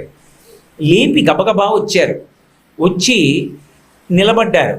పీఠ పరివారం అంతా వెళ్ళిపోతోంది. పీఠ పరివారం వెడుతోందంటే ఒక చక్రవర్తి వెడితే ఎలా ఉంటుందో అలా ఉంటుంది. అందులో కార్వార్ అని ఒక వ్యక్తి ఉంటాడు. అతను ఆ ఏనుగులు, గుర్రాలు, ఒంటెలు, ఎద్దులు ఇవన్నీ నడిపించడానికి నాయకత్వం వహిస్తాడు. ఆయన పేరు వెంకటరామయ్యర్. ఆయన అవన్నీ నడిపించి తీసుకెడుతున్నాడు. ఈ పిల్లవాడు నించున్నాడు. మేనా వంక చూశాడు. మేనా వచ్చేటప్పటికి స్వామివారు చూస్తారేమోనని. మేనా తలుపు లేచి ఉన్నాయి. అంటే స్వామివారు విశ్రాంతిలో ఉన్నారు. ఎలా? ఆ పక్క ఊరు వరకు వెళ్ళాలి. ఈ వెంకటరామయ్యర్ కనబడ్డాడు. ఆయన కార్వార్ అంటే ఆయన అనుమతిస్తే ఎక్కిస్తారు బండిలోకి. ఆయన్ని అడిగాడు, నాకు పీఠాధిపతుల్ని చూడాలనుంది, అందుకని నేను కూడా వస్తాను, నేను ఫలానా వారి అబ్బాయిని బండి ఎక్కించమని అడిగాడు. పీఠ పరివారానికే బండ్లు, బయట వారికి కావు అన్నాడు. కానీ ఈ పిల్లవాడు స్నేహితులతో కలిసి పరివారంతో నడిచి వెళ్ళిపోయాడు. వెళ్ళిపోయి అవతల ఊరిలో మేనా దిగింది. స్వామివారి దగ్గరికి వెళ్ళిపోయాడు. స్వామి పరమ సంతోషించి పిల్లవాడిని దగ్గరికి కూర్చోబెట్టుకున్నాడు. పీఠం కబురు చేసింది ఇంటికి, పిల్లవాడి గురించి బెంగ పెట్టుకోవద్దు, ఇక్కడ ఉన్నాడని. 2 రోజులు స్వామితో ఉండిపోయారు. అసలు కంచి కామకోటి పీఠ చరిత్రని కొంచెం జాగ్రత్తగా పరిశీలిస్తే 66వ పీఠాధిపతి అయినటువంటి చంద్రశేఖరేంద్ర సరస్వతి స్వామి వారి ఉద్దేశ్యం 67వ పీఠాధిపతిగా స్వామినాథన్ని నియమించాలి అన్నది ఆయన హృదయం. కానీ కొన్ని ప్రత్యేక కారణాల వల్ల వారు 68వ పీఠాధిపతి అయ్యారు. ఇలా ఈ పిల్లవాడు ఎప్పుడూ స్వామివారి దగ్గరికి వెడుతూ ఉండేవాడు. స్వామిని చూసి అంతర్ముఖత్వం పొందేవాడు. సంధ్యావందనం చేసేవారు. వాళ్ళ అన్నగారు ఉండేవారు. అన్నగారంటే ఆయనకు ముందు పుట్టిన గణపతి శాస్త్రి గారు కాదు నేను ప్రస్తావిస్తున్నది. వాళ్ళ పెద్దమ్మగారు అబ్బాయి. వాళ్ళ పెద్దమ్మగారు అబ్బాయి పేరు లక్ష్మీకాంతం గారు. పాపం ఆ లక్ష్మీకాంతం గారు పుట్టిన కొద్ది కాలానికే వాళ్ళ నాన్నగారు పరమపదించారు. ఆయన పరమపదించిన కారణం చేత ఈ పిల్లవాడిని తీసుకెళ్లి కంచికామకోటి మఠంలో పెట్టి వేదాధ్యయనం చేయించారు. ఆయన ఋగ్వేదం చదువుకుంటూ ఉండేవారు. పరమ నియమనిష్టలతో ఉండేవారు. ఒకానొకప్పుడు మహాస్వామి వారే చాలా నవ్వుతూ ఒక మాట చెప్పారు. మా అన్నగారిది మౌనభార్గవ గోత్రం. మౌనభార్గవ గోత్రం అంటే ఎక్కువ మాట్లాడరు కదా, మౌనం అంటే నిశ్శబ్దం. మా అన్నగారిది మౌనభార్గవ గోత్రం. ఆ గోత్రానికి తగినవారు పెద్దమ్మగారు అబ్బాయి. మా పెద్దమ్మగారు మహాదయాశాలి, విశేషమైన ప్రేమ కలిగినది. చిన్నతనంలోనే వైధవ్యం పొందింది. ఉన్న ఒక్కగానొక్క కొడుకు కోసం జీవించింది. కుంభకోణంలో వేదం చదువుకునేవారు ఆయన. ఒకప్పుడు సుబ్రహ్మణ్య శాస్త్రి గారికి చిదంబరం బదిలీ అయితే పినతల్లి గారు కాబట్టి వాళ్ళింట్లో ఉండి చిదంబరంలో వేదాధ్యయనం చేయడం మొదలుపెట్టారు. వాళ్ళ అమ్మగారిది శ్రాద్ధమడి. స్వామినాథన్ గారు వాళ్ళ అమ్మగారు మహాలక్ష్మమ్మ గారు. అంతకన్నా మడి ఆయనది. లక్ష్మీకాంతం గారు ఇంట్లో ఇంతమంది పిల్లలు ఆడుకుంటున్నా 5 కొడుకులు, 6వ పిల్ల లలితాదేవి, ఇంతమంది స్నేహితులు ఆడుకుంటున్నా ఆయన మాత్రం ఎప్పుడూ కలిసేవారు కాదుట. ఆయన అంగవస్త్రం, ఆయన వేదాధ్యయనం, ఆయన ఆమ్నాయం, ఆయన చదువు, పీఠాధిపతులకు పూజలో సాయం చేయడం, పీఠాధిపతులు రమ్మంటే ఆయనతో పాటు దిగ్విజయ యాత్రలో వెళ్ళడం, పీఠానికి సేవ చేయడం తప్ప అసలు చిన్నపిల్లలకు ఉండవలసిన లక్షణాలు ఒక్కటి ఉండేవికో. అంత శ్రద్ధగా ఎప్పుడూ వేదం చదువుకుంటూ ఉండడమే అదే ఆయన పని. దానికి తోడు ఇతర మాటలు ఏవి మాట్లాడేవారు కాదు. తండ్రి లేని బిడ్డడు అని ఎంత ప్రేమగానో చూసేవారు మహాతల్లి మహాలక్ష్మమ్మ గారు.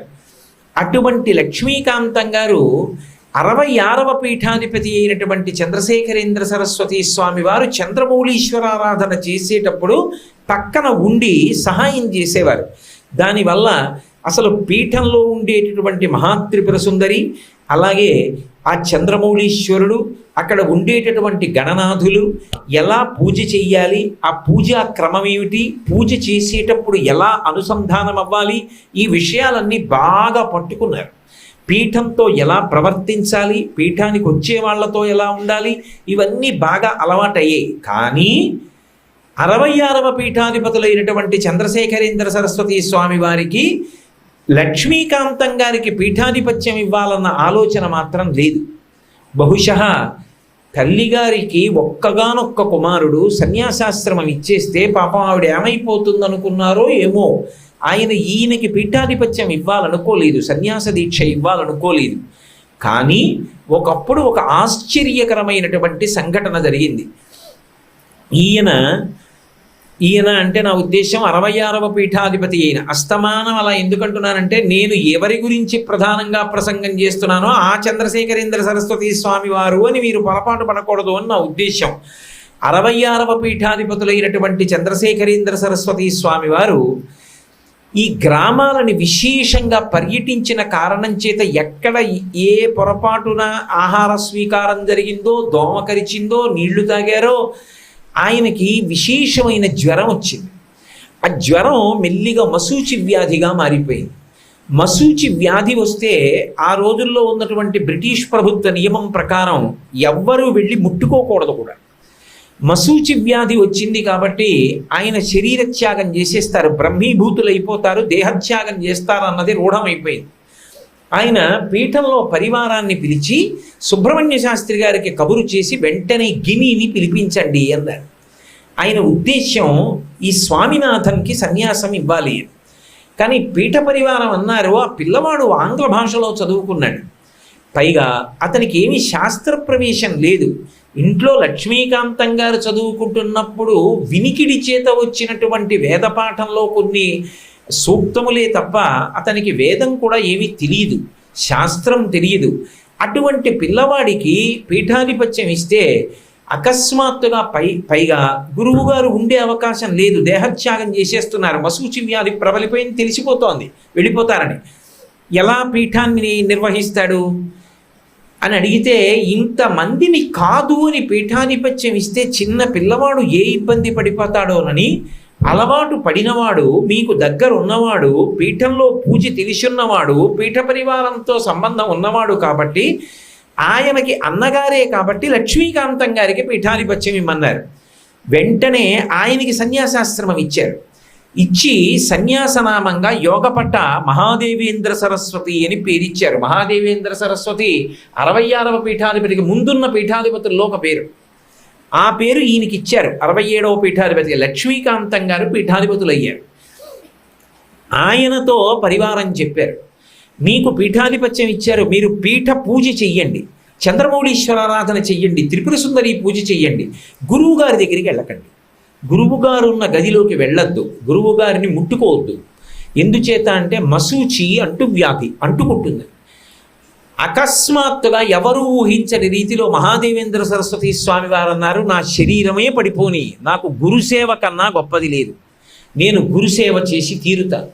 నా గురువు అంత బాధపడుతుంటే వారికి సేవ చెయ్యకుండా నేను బయట కూర్చోనా, నేను సేవ చేస్తానని వారు లోపలికి వెళ్ళి గురువు గారికి శరీర శుశ్రూష చేసేవారు. ఆ శరీర శుశ్రూష చేయడం వల్ల ఇంకా వారికి పట్టాభిషేకం అవ్వలేదు, ఉత్తర పీఠాధిపతిగా నియమింపబడ్డారు, 67వ పీఠాధిపతిగా. ఈ పైన ఉన్నటువంటి పీఠాధిపతి చంద్రశేఖరేంద్ర సరస్వతి స్వామి వారు బ్రహ్మీభూతులయ్యారు. వారి శరీరానికి జరగవలసినటువంటి ఉత్తర క్రియలు చేస్తున్నారు. వారికి వచ్చేసింది మశూచి వ్యాధి. 8 రోజులే పీఠాధిపత్యం చేశారు. కంచి కామకోటి పీఠ చరిత్రలో 8 రోజులే పీఠాధిపత్యం చేసినటువంటి గొప్ప గురు శుశ్రూష పరాయణులు, మహాపురుషులు, కారణజన్ములు ఇద్దరు అక్క చెల్లెళ్ళ కడుపున పుట్టారు. ఒకరు చంద్రశేఖరేంద్ర సరస్వతి మహాస్వామి అయితే వేరొకరు మహాదేవేంద్ర సరస్వతి స్వామి గారు. ఆ పిల్లవాడు గురువు గారికి శుశ్రూష చేశారు. గురువు గారికి శుశ్రూష చేయడంలో ఈ పిల్లవాడికి కూడా మశూచి వ్యాధి వచ్చేసింది. ఈ పిల్లవాడిని ఎలా ముట్టుకుంటారు, లోపల ఉండిపోయారు. 8వ రోజు ఈ పిల్లవాడు కూడా శరీర త్యాగం చేసేసి బ్రహ్మీభూతులైపోయారు. కామకోటి పీఠ చరిత్రలో 9 పూటల చంద్రమౌళీశ్వర ఆరాధన ఆగిపోయింది. అప్పటికి అది బాకీతో పూర్తి చెయ్యాలి. ఒక పూట ఆగిపోయింది అనుకోండి, మళ్ళీ తర్వాత ఇన్ని పూటలది చెయ్యాలి ఆరాధన. అప్పటికి 9 పూటలు ఆగిపోయింది. ఉత్తరక్రియలు చెయ్యాలి, కొత్త వారికి సన్యాసం ఇవ్వాలి, పీఠాధిపత్యం ఇవ్వాలి. ఎవరు యోగ్యుడు నిర్ణయించడానికి గురువుగారు లేరు. శాస్త్రం చెప్పడానికి గురువుగారు లేరు. అసలు కంచికామకోటి పీఠ వైభవం చెప్పగలిగిన గురువుగారు లేరు. ఇది పీఠ నియమమని చెప్పేవాడు లేడు. ఒరే, పీఠానికి ఇంత ఆస్తి ఉంది, ఇంత పరివారం ఉన్నారు, నువ్వు ఇలా ప్రవర్తించాలి, తాను నడిచి శిష్యుణ్ణి వెంట తిప్పుకుని చూపించేవారు లేరు. అసలు పీఠ పరంపర ఆగిపోయింది. కామకోటి పీఠ చరిత్రలోనే ఒక గొప్ప, ఎవరు ఊహించనటువంటి ఆపద ఏర్పడింది. అందరూ తెల్లబోయి నిలబడ్డారు. ఏం చెయ్యాలి? శిష్యుడు ఉంటే కదా ఆ పీఠాధిపతికి అంత్యేష్టి సంస్కారం జరిగేది శరీరానికి. ఎలా? అప్పుడు అన్నారు, 66వ పీఠాధిపతులైన చంద్రశేఖరేంద్ర సరస్వతి స్వామివారి యొక్క కోరిక స్వామినాథన్కి సన్యాసం ఇవ్వాలని, ఆయనకి కబురు చేయండి అన్నారు. పిల్లవాడు ఆడుకుంటున్నాడు ఇంట్లో. అప్పటికి ఏమి ఈశ్వరుని యొక్క ప్రేరణయో మహాలక్ష్మమ్మ గారికి అకస్మాత్తుగా ఒక ఆలోచన వచ్చింది. పాపం మా అక్కగారు జీవితంలో సుఖపడింది లేదు. ఆవిడ పెళ్లి చేసుకున్నారు, బహుకొద్ది కాలం వైవాహిక జీవితం గడిపారు, కొడుకు పుట్టాడు. అంత గొప్ప వేద పండితుడు భర్త, ఆయన శరీరం వదిలిపెట్టారు. ఈ పిల్లవాణ్ణే నమ్ముకుని వేదం చదివిస్తూ కళ్ళల్లో పెట్టుకుని పెంచి పెద్దవాణ్ణి చేశారు. ఆవిడ ఊహించని రీతిలో ఆ పిల్లవాడికి సన్యాసం ఇచ్చారు. మహాదేవేంద్ర సరస్వతి అన్న పేరుతో పీఠాధిపత్యం వహించారు. అందులో కామకోటిలో ఒక నియమం ఉంది. ఒకసారి పీఠాధిపతి అయ్యారనుకోండి, సన్యాసం తీసుకుని తండ్రి గారు బంధువులు కూడా సామాన్య భక్తులతో కలిసి దర్శనానికి రావచ్చు. పీఠాధిపతికి నమస్కారం చేసి వెళ్ళిపోతారు, వాళ్ళకి ఏ ప్రత్యేకతలు ఉండవు. కానీ తల్లిగారు వచ్చారనుకోండి, నియమం ఉంది, పీఠాధిపతి కూడా లేచి నిలబడి నమస్కారం చేయాలి. కానీ నిజానికి పీఠాధిపతి ఒక్క కామాక్షి పరదేవతకే అంతర్ముఖంగా నమస్కారం చేస్తూ ఉంటారు. అందుకే తరచుగా అమ్మని కూడా చూడరు. మళ్ళీ పూర్వాశ్రమ జ్ఞాపకాలు అవి అన్నీ వస్తాయని. అందుకని అమ్మ ఇంకా చూడ్డానికి ఉండదు కొడుకుని. ఉన్నది ఒక్క కొడుకు. భర్త గారా ఎప్పుడో శరీరత్యాగం చేశారు. ఆ పిల్లవాడిక అకస్మాత్తుగా సన్యాసం ఇచ్చి పీఠాధిపత్యానికి వెళ్ళిపోయారు. ఇప్పుడు ఆ కొడుకుని ఇంకా చూసుకోవడానికి అవకాశం లేదు. పాపం ఎంతో దుఃఖంతో ఉంది. ఆ పీఠంలో సన్యాసాశ్రమ స్వీకారానికి ముందే కదా కొడుకుతో ఉండాలి. అందుకని ఆ కొడుకుతో ఉంది తల్లిగారు.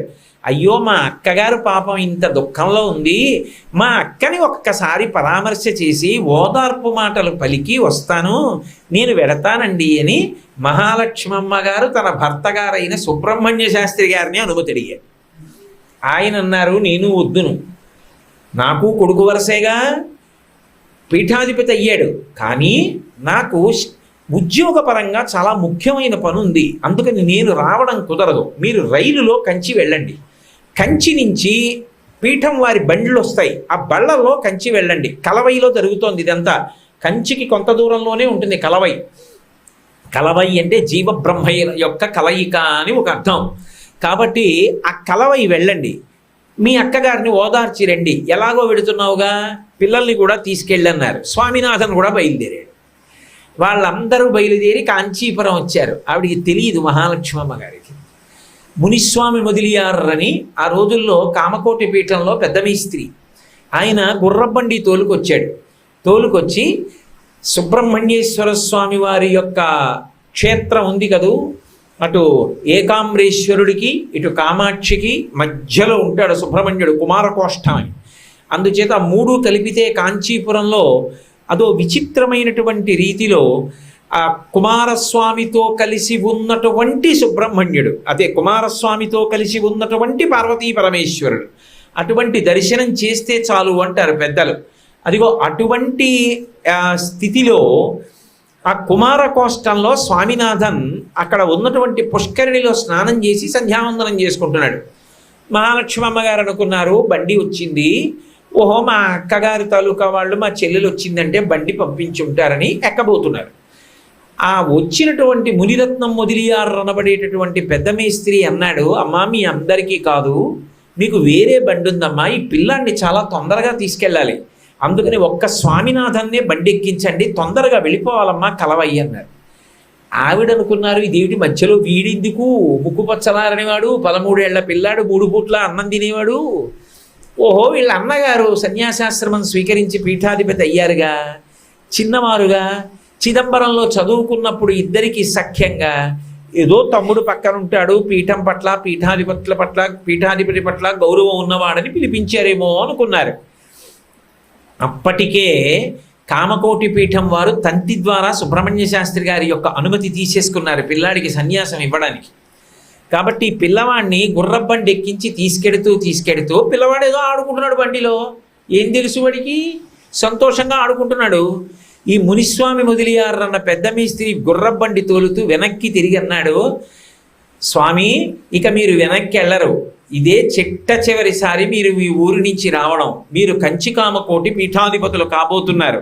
మీ అన్నగారు లక్ష్మీకాంతం గారు మహాదేవేంద్ర సరస్వతి అన్న పేరుతో సన్యాసాశ్రమాన్ని పుచ్చుకొని ఉత్తర పీఠాధిపతి అయి 67వ జగద్గురువులై శరీరత్యాగం చేశారు, బ్రహ్మీభూతులయ్యారు. ఇప్పుడు మీరు సన్యాసం తీసుకొని 2 గురువులకి ఉత్తరక్రియలు పూర్తి చేసి ఇప్పటికి 9 పూట్ల చంద్రమౌళీశ్వరారాధన బాకీ ఉంది, అవన్నీ పూర్తి చెయ్యాలి. పీఠంలో ఏర్పాట్లు అవుతున్నాయి మీ సన్యాస దీక్షకి, త్వరగా మీరు రండి అని చెప్పారు. అప్పుడు పరుగున వెళ్ళాలి. గుర్రబండిలో కూర్చున్న పిల్లవాడు ఒక్క అరగంట ఆలస్యం అయితే అన్నానికి తాళలేడు. 13 ఏళ్ల పిల్లాడు, అమ్మ కొంగుచాటు బిడ్డాడు. తెల్లవారి లేస్తే అన్నదమ్ములతో ఆడుకుంటూ అక్క చెల్లెలతో ఆడుకుంటూ పాఠశాలకెళ్ళి చదువుకునేటటువంటి పిల్లవాడు. ఆయనకి పీఠాధిపత్యం అంటే ఏమిటో తెలుసు. ఎందుకనంటే ఆయన వ్రాసుకున్న మాటలు, ఆయన చెప్పిన మాటలేని సుమండి నేను చెప్తున్నా, యథాతథంగా ఆయన చెప్పిన మాటలనే నేను నా ప్రవచనంలోకి తీసుకొస్తున్నాను. శంకర భగవత్పాదుల యొక్క మూర్తిని దైవంతో సమానంగా మా పూజా మందిరంలో పెట్టి ఆరాధించడం నాకు తెలుసు. అలాగే కంచికామకోటి పీఠాధిపతుల యొక్క చిత్తరువుల్ని కూడా మా పూజా మందిరాల్లో పెట్టి పూజించడం నాకు తెలుసు. అది ఎంత కర్తవ్యతానిష్టతో కూడుకున్నదో, ఎంత శక్తివంతులై ఉండాలో, ఎంత తపో నిష్ఠా గరిష్ఠులై ఉండాలో కూడా నాకు తెలుసు. యావత్ ప్రపంచం నమస్కరిస్తుందని నాకు తెలుసు. అంత గొప్ప పదవిలోకి 13 ఏళ్ల పిల్లాన్ని, వేదం తెలియని వాణ్ణి, ఏ శాస్త్రం చదువుకోని వాణ్ణి, సంధ్యావందనం తప్ప ఏమీ తెలియని వాణ్ణి నన్ను తీసుకెళ్ళి పీఠాధిపత్యంలో కూర్చోబెడతారా? నేను చంద్రమౌళీశ్వరారాధన చెయ్యనా? నేను కంచికామకోటి పీఠాధిపతిని అవడమా? పీఠాధిపతిగా మన్ననలు అందుకోవడమా? గొప్ప గొప్ప పండిత సభలు నిర్వహించడమా? శాస్త్రార్థ సభలకే ఆధ్యక్షం వహించడమా? నా వల్ల అయ్యే పనే? పిల్లవాడు యొక్క తల మీద మిన్ను విరిగి పడిపోయినట్టు అనిపించి వలవల కళ్ళంపట నీళ్లు కారిపోయి ఆయనే చెప్పుకున్నారు ఒక చోట, నాకప్పుడు ఏం చెయ్యాలో అర్థం కాలేదు, బండి వెళ్ళిపోతోంది. వెనక్కి చూస్తే ఎక్కడో ఉండిపోయింది అమ్మ కుటుంబం, ముందు చూస్తే బండి కలవైకి దగ్గర అయిపోతోంది. నాకు ఏం చెయ్యాలో ఏం మాట్లాడాలో అర్థం కాక ఆ గుర్రబండిలో మోకాళ్ళ మీద కూర్చుని వంగి ఏడుస్తూ రామనామం చెప్పాను అని చెప్పుకున్నారు. రామనామం చెప్పుకుంటూ వెళ్ళిపోయారు. బండి దిగేటప్పటికి ప్రభుత్వాధికారులందరూ సిద్ధంగా ఉన్నారు, పీఠం యొక్క పరివారం అంతా సిద్ధంగా ఉన్నారు, పండితులు సన్యాసాస్త్రం ఇవ్వడానికి ఏర్పాట్లన్నీ అయిపోయి పిల్లవాడు ఇలా బండి దిగుతూనే తీసుకెళ్లారు, కూర్చోబెట్టారు, శిరోముండనం చేసేశారు, సన్యాసాశ్రమం ఇచ్చేశారు. చంద్రశేఖరేంద్ర సరస్వతి స్వామి వారు కోరుకున్నారు కాబట్టి ఆ పేరే ఉంచేశారు. చంద్రశేఖరేంద్ర సరస్వతి అని పేరుంచి 2 గురువులకు ఉత్తరక్రియలు చేయించేశారు. 9 పూట్ల చంద్రమౌళీశ్వరారాధన బాకీ ఉంది. ఇంతకు ముందెప్పుడు దగ్గరగా వెళ్ళి కూర్చుని కూడా చూడని పిల్లాడు తీసుకెళ్లి పీఠాధిపతులు కూర్చునే ఆసనం మీద కూర్చోబెట్టి 9 పర్యాయాలు పూజ చేయమన్నారు. అసలు ఎప్పుడైనా ఎక్కడైనా చరిత్రలో ఊహించగలమా? కించిత్ ఆకలేస్తే అమ్మ అన్నం పెట్టమ్మా, అమ్మ అన్నం పెట్టమ్మా అని తిరగడం అలవాటైన పిల్లాడు కూర్చొని ఎలా చెయ్యాలి అని అడిగితే ఇది చంద్రమౌళీశ్వరుడు, ఇది త్రిపుర సుందరి, ఇవి గణాధిపతులు, వీళ్ళకి ఇలా చెయ్యాలి, చేసేటప్పుడు మీతో అనుసంధానమవుతూ చెయ్యాలి, మీరే వారన్న భావనతో చెయ్యాలి. కానీ ఆనాడు నేను మనసులో ఒక్కటే అనుకున్నాను, నేను అంటే స్వామివారి మాట మీతో నేను మనవి చేస్తున్నది, నన్ను ఈ పీఠాధిపతిగా తీసుకొచ్చి కూర్చోపెట్టినటువంటి సంకల్పం గురువులైనటువంటి చంద్రశేఖరేంద్ర సరస్వతి స్వాముల వారిది, మహాదేవేంద్ర సరస్వతి స్వాముల వారిది. ఎందుకంటే సన్యాసాశ్రమం స్వీకరించినటువంటి వారు నలుగురు గురువుల యొక్క చరిత్ర తెలిసి నిరంతరం వారితో అనుసంధానం అవ్వాలి. 3 రోజుల కన్నా ఎక్కడ ఉండకూడదు. అది ఒక్క మోక్షపురి అయితే ఉండొచ్చు. అందుకే శంకర భగవత్పాదులు కాశీపట్టణం అటువంటి చోట ఉండేవారు. కాబట్టి 4 తరాల గురువులు తెలిసి ఉండాలి. ఒకటి గురువు తనకి శాస్త్రం చెప్పి ప్రణవోపదేశం చేసి, అలాగే తత్వమసి వంటి మహావాక్యాల్ని మహావాక్యోపదేశం చేసినటువంటి గురువుగారు, ఆ గురువుగారి గురువుగారు పరమగురువు గారు పరమిష్టి గురువుగారు, పరమిష్టి గురువుగారి గురువుగారు పరాపర గురువుగారు, ఈ 4 గురించి తెలిసి ఉండాలి. అసలు చంద్రశేఖరేంద్ర సరస్వతి స్వామి వారికి ప్రణవోపదేశమును తత్వోపదేశం మహావాక్యోపదేశం చెయ్యడానికి గురువుగారు ఏరి, సన్యాసాశ్రమ నియమం చెప్పడానికి గురువుగారు ఏరి, భిక్ష అంటే ఇలా ఉండాలని చెప్పిన గురువుగారు ఏరి, ఏం తెలుసు ఆయనకి? సత్యదండం అసలు ఎలా పట్టుకుంటారో ఏం తెలుసు? ఏకవస్త్రం ఎలా కట్టుకుంటారో ఏం తెలుసు? 13 ఏళ్ల పిల్లాడు, పైన చెప్పడానికి గురువుగారు లేరు. కానీ వారు అనుకున్నది ఏమిటో తెలుసా? మా గురువుగారి సంకల్పం నన్ను ఇక్కడ కూర్చోపెట్టింది. ఏ గురువుగారి సంకల్పం నన్ను కూర్చోపెట్టిందో ఆ గురువుగారి సంకల్పమే నిరంతరము నన్ను కాపాడుతుంటుంది. ఆ సంకల్పమే ఇక్కడ కూర్చోడానికి నన్ను అర్హుణ్ణి చేస్తుంది. ఈ పీఠం యొక్క మర్యాదకి ఎంత మాత్రమూ ప్రతిబంధకం కలగకుండా, భంగపాటు ఏర్పడకుండా నేను ప్రవర్తించేటట్టుగా నన్ను అనుగ్రహిస్తుంది అని గురువుల మీద పూనికతో కూర్చున్నాను. ఆనాటి నుండి ఈనాటికి ఏనాటికి అన్నారు. ఆ పూనిక ఎప్పటి వరకో తెలుసా? ఎక్కడ ఉన్నా సరే ప్రతిరోజు ఉదయం స్నానం చెయ్యగానే మహాస్వామి వారు కలవై వంక తిరిగి నమస్కారం చేసేవారు. మా గురువులు ఇద్దరు, అవతల మహాదేవేంద్ర సరస్వతి, చంద్రశేఖరేంద్ర సరస్వతి ఇద్దరూ కలవైలో కదా శరీరత్యాగం చేశారు. ఆ కలవై వంక తిరిగి నమస్కారం చేసేవారు. ఇప్పటికీ నాకు కాంచీపురం వెడితే నేను దర్శించాలని ఉవ్విళ్ళూరేవి, నాకు అత్యంత ప్రీతిపాత్రమైనటువంటి ప్రదేశాలు 3. నేను ఇప్పటికీ ఎప్పుడైనా కంచి వెడితే ఓ 2-3 రోజులు ఉండే అవకాశం వస్తే మాత్రం శంకర విజయేంద్ర సరస్వతి స్వామి వారిని ప్రార్థన చేసేది ఏమిటంటే, ఒకసారి కలవై వెళ్ళొస్తాను స్వామి అని అడుగుతూ ఉంటాను. వారు ఎంత దయతో అంగీకరించారంటే, ఓసారి మేము కొన్ని 100 మంది వెడితే కలవై లోపలికి వెళ్ళి కూర్చుని మీ అందరూ భగవన్నామం చేసుకురండి అని చెప్పారు.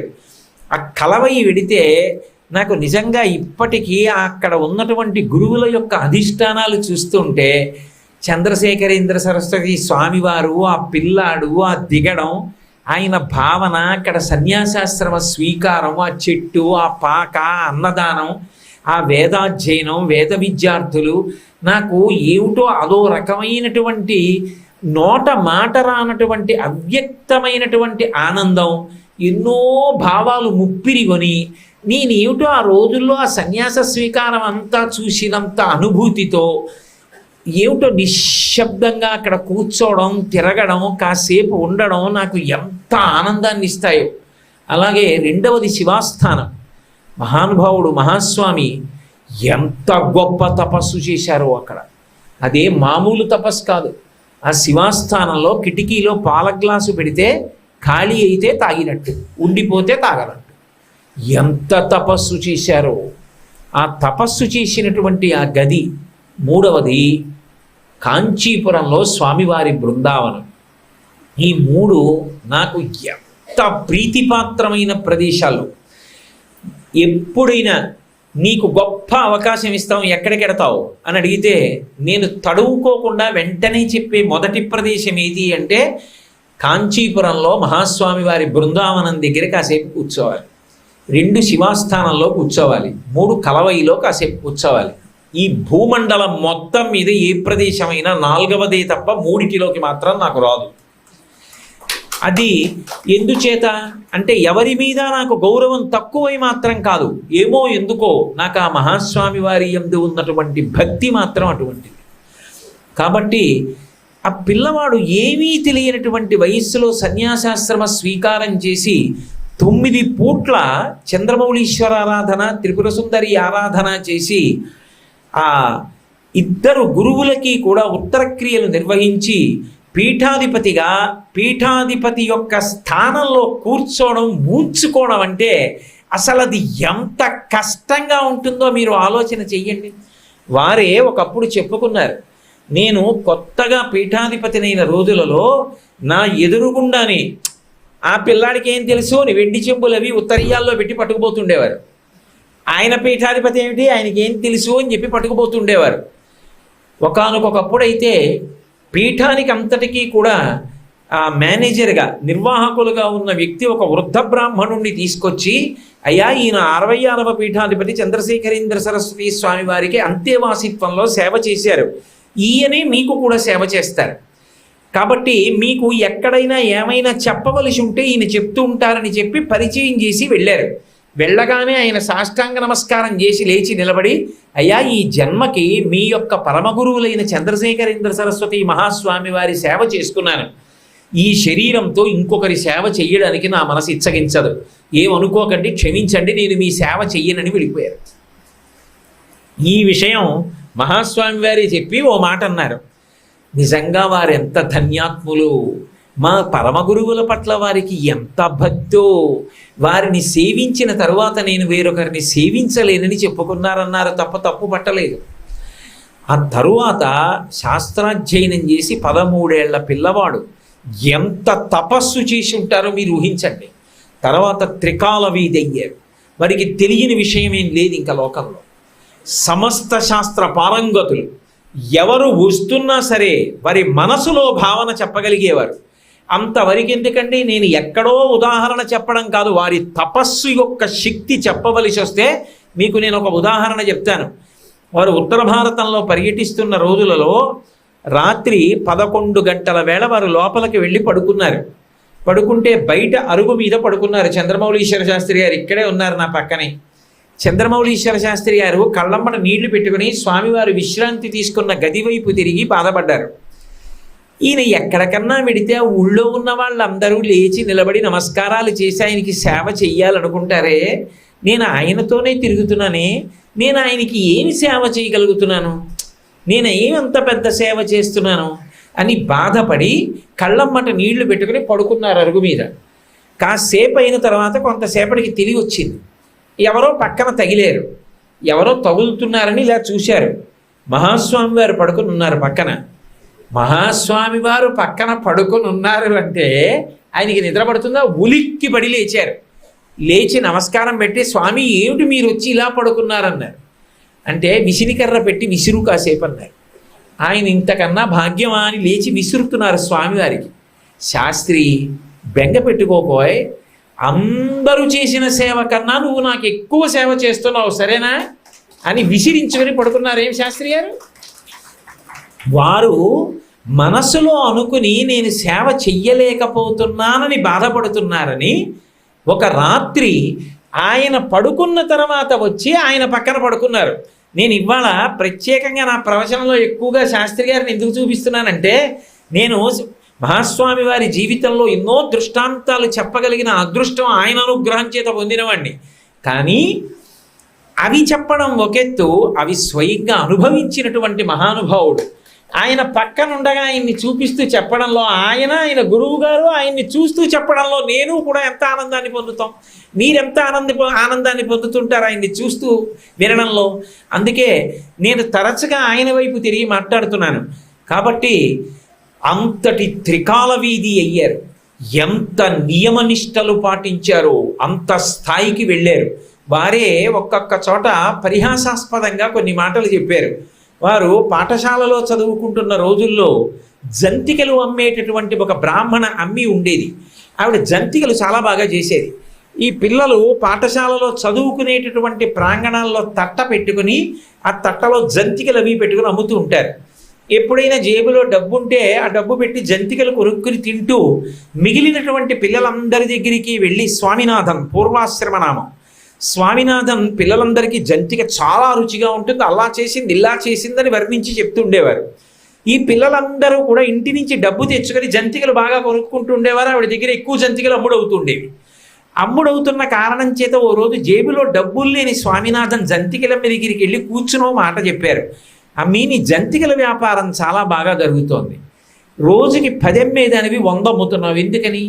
నేను డబ్బున్నప్పుడు జంతిక కొనుక్కుని తింటూ అందరికీ ప్రచారం చేయబట్టే అమ్ముతున్నావు. కాబట్టి నీ కనీస కర్తవ్యం ఏమిటి? రోజు నాకు ఓ జంతిక ఇవ్వాలి. నేను డబ్బులు ఇచ్చినా ఇవ్వకపోయినా ఓ జంతిక ఇవ్వాలి. అది నాకు కమిషన్ అనుకో, ఇంకొకటి అనుకో, నాకు అభ్యంతరం లేదు. నేను జంతికలు ప్రచారం చేస్తాను, నువ్వు నాకు ఓ జంతిక ఇవ్వాలన్నాడు. ఆవిడ ఎగాదిగా చూసండి, ఇంతోటి ప్రచారం నువ్వు చేయకపోతే నా జంతికలు అమ్ముడు అవ్వా, నువ్వు తినను అక్కర్లేదు, ప్రచారం అక్కర్లేదు, నేను నీకు జంతిక పెట్టను. పెట్టవా అన్నారు. పెట్టను అంది.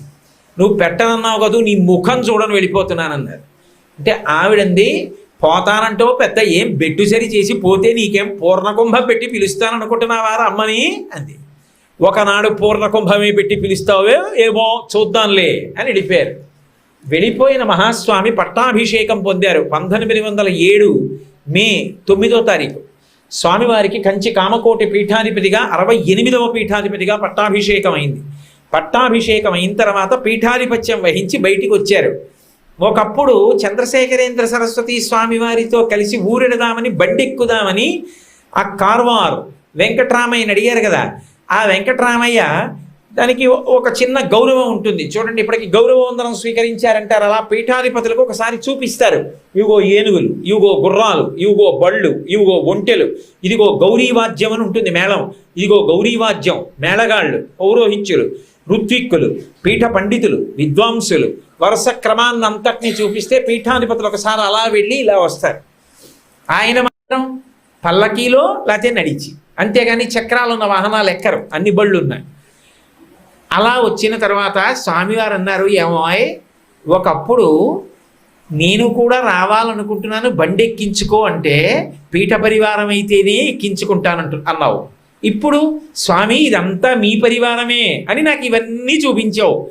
ఇప్పుడు ఇవన్నీ నావేని నువ్వన్నా నేను మాత్రం ఎక్కడానికి సిద్ధంగా లేను అన్నారు. వెంటనే అతను ఉత్తరీయం నడుము కట్టుకుని నేల మీద పడి నమస్కారం చేశాడు. స్వామి ఆ రోజు తెలియకన్నాను స్వామి, మీరే పీఠాధిపత్యంలోకి వస్తారని నాకు తెలియదు కదా అని. ఈ పిల్లవాడు తను చదువుకున్న ఊరు వెళ్ళారు. వెడితే తిండివనం, వెడితే ఊరంతా తోరణాలు కట్టారు. మన ఊళ్ళో మన పాఠశాలలో చదువుకున్న పిల్లవాడు కంచి కామకోటి 68వ పీఠాధిపతి అని తోరణాలు కట్టారు, వాద్యాలు పెట్టారు. ఊరంతా ఇళ్లలోంచి బయటికి వచ్చారు. మహాస్వామి వారు నడిచెడుతున్నారు. అందరూ పూర్ణకుంభాలు అందిస్తున్నారు. ఒక్కొక్కరు పూర్ణకుంభం అందుకుంటున్నారు. జంతికలు నువ్వు ప్రచారం చేయకపోతే పూర్ణకుంభం పెట్టి పిలుస్తాననుకున్నావా అన్న జంతికల అమ్మి కూడా పూర్ణకుంభం పట్టుకుని ఇచ్చు. కానీ ఎన్నాళ్ళైంది కనుక చూసి గుర్తుపట్టరు. గుర్తుపట్టి ఆ రోజు పూర్ణకుంభం పెట్టి పిలుస్తానా అన్నావుగా, నీ పూర్ణకుంభం ఎందుకు ముట్టుకుంటానో అంటారేమో అని బెంగ పెట్టుకుని కందులు నీరు పెట్టుకుని పూర్ణకుంభం పట్టుకుంది. స్వామి నడిచి వెడుతున్నారు, చూశారు. ఒక్కసారి జంతికలవ్వ వంక చూసి ఒక పెద్ద నవ్వు నవ్వి, అవ్వా పూర్ణకుంభం పట్టుకు పిలుస్తానా అన్నావుగా, పూర్ణకుంభం పట్టుకొచ్చావా లేదా అని చేత్తో ముట్టుకుని పూర్ణకుంభం తీసుకుని మళ్ళీ ఇచ్చి ఆవిడ స్వాగతాన్ని అంగీకరించారు. నాకు చదువుతుంటే అసలు మహాస్వామి వారి జీవిత చరిత్ర ఆశ్చర్యంగా ఉంటుంది. కారణ జన్ములంటే వీరు కదా, నివురుగప్పిన నిప్పుని ఎవరో ఊతారు, అందులో ఉన్నటువంటి ఆ కాంతి, ఆ అగ్ని బయటికి వస్తుంది.